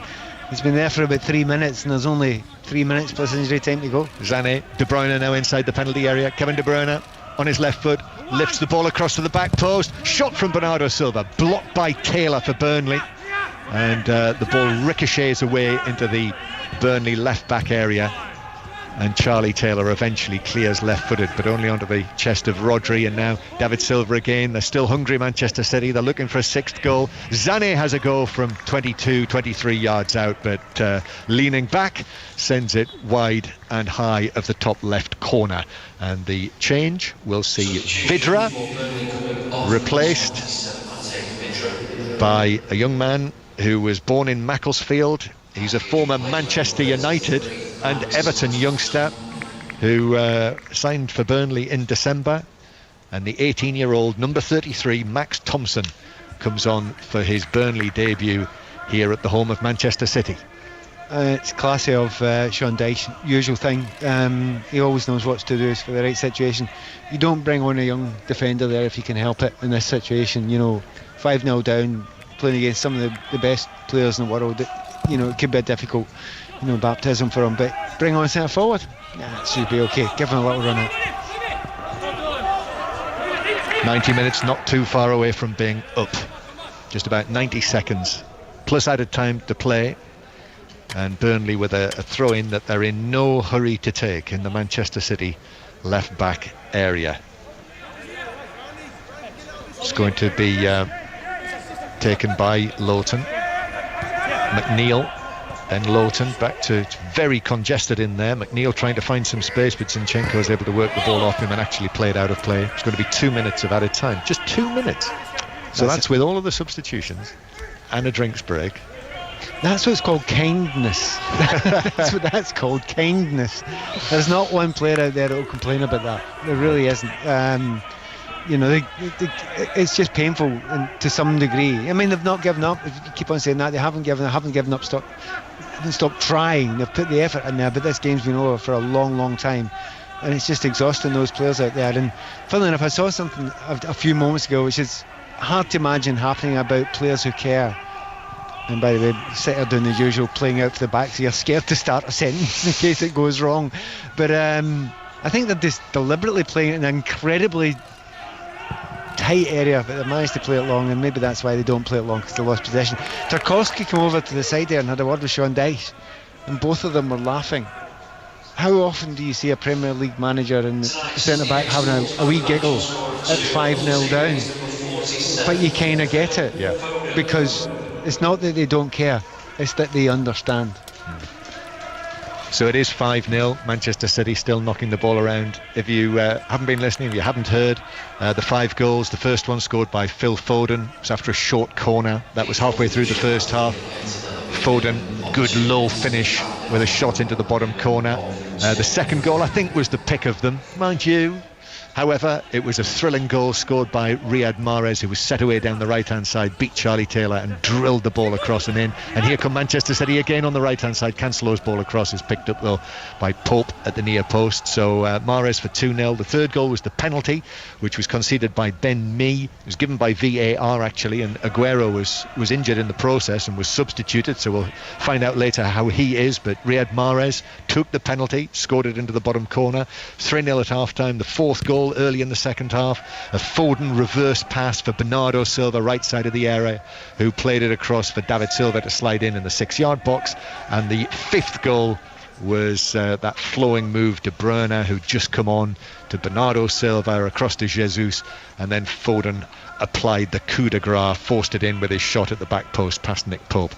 So those were the 5 goals that Manchester City have scored this evening, and the last 5 visits here have ended 4-1 to Manchester City, 3-0 to Manchester City, 5-0 to Manchester City, 5-0 to Manchester City, 5-0 to Manchester City.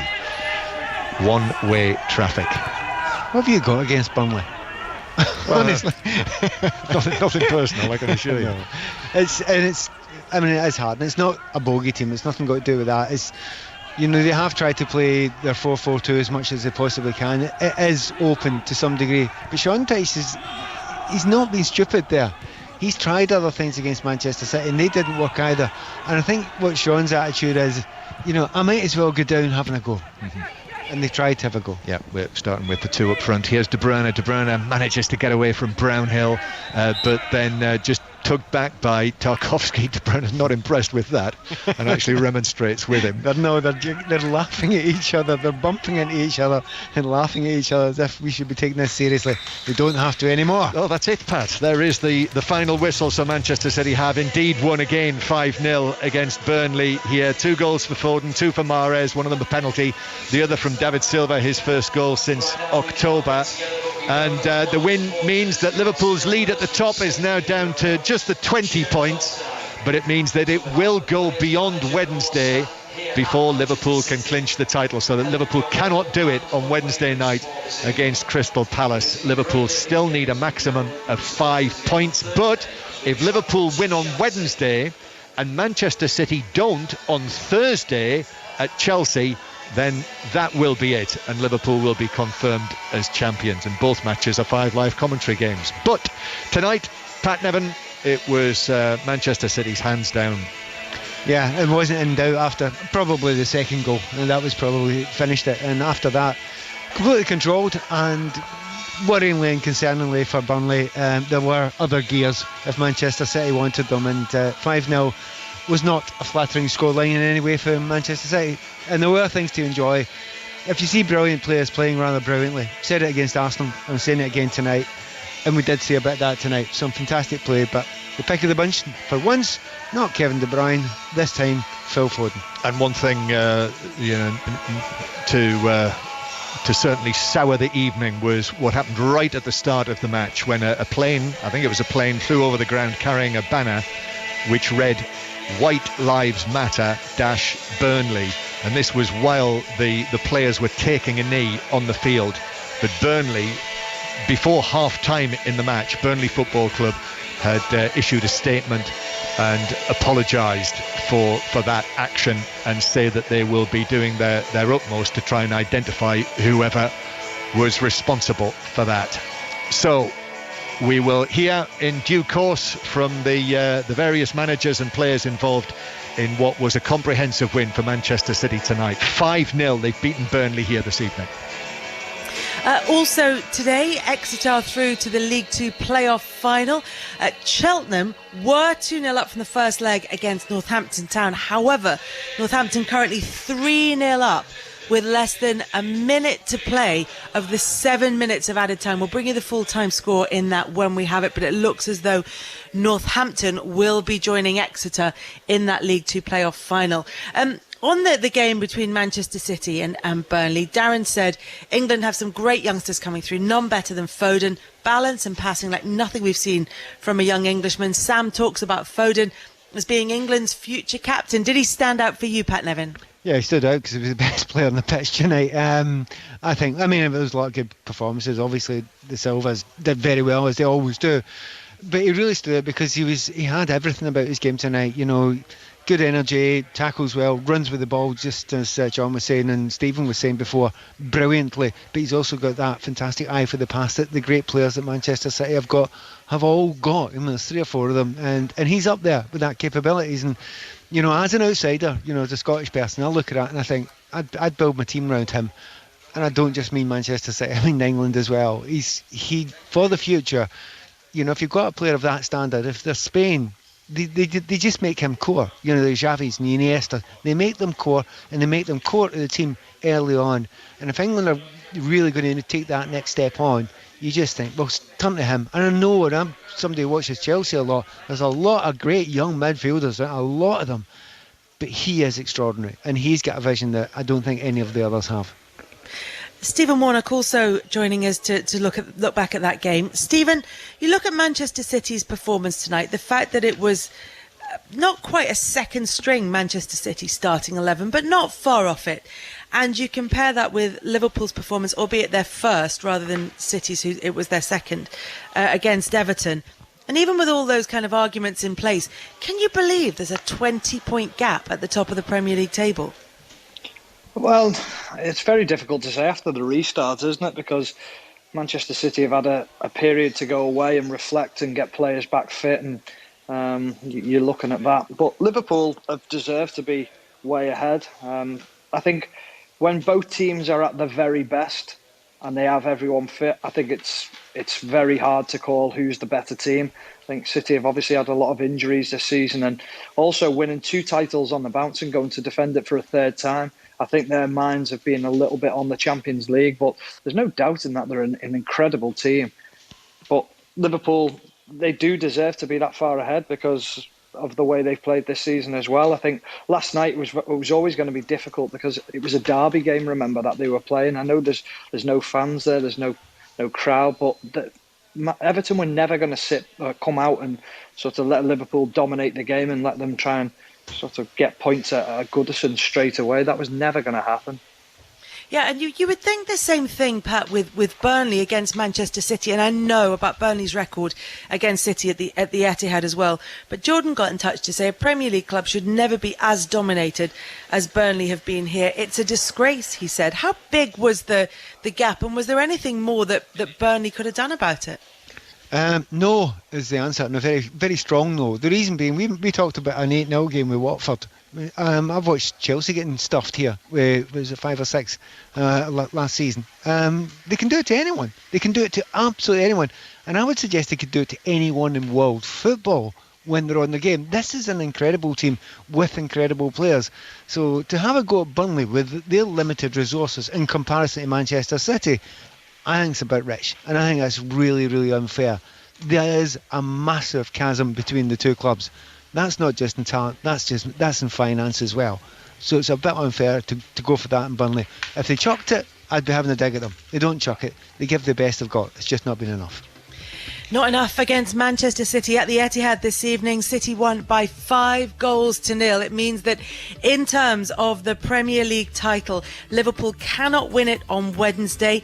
They could win it if City were to drop points against Chelsea on Thursday, but on this evidence, that doesn't look likely. So it means that it could well go to the match at the Etihad between Manchester City and Liverpool. We'll be talking about all the permutations as to how the Premier League title could be won, and we'll be looking back on City's win against Burnley after the BBC News.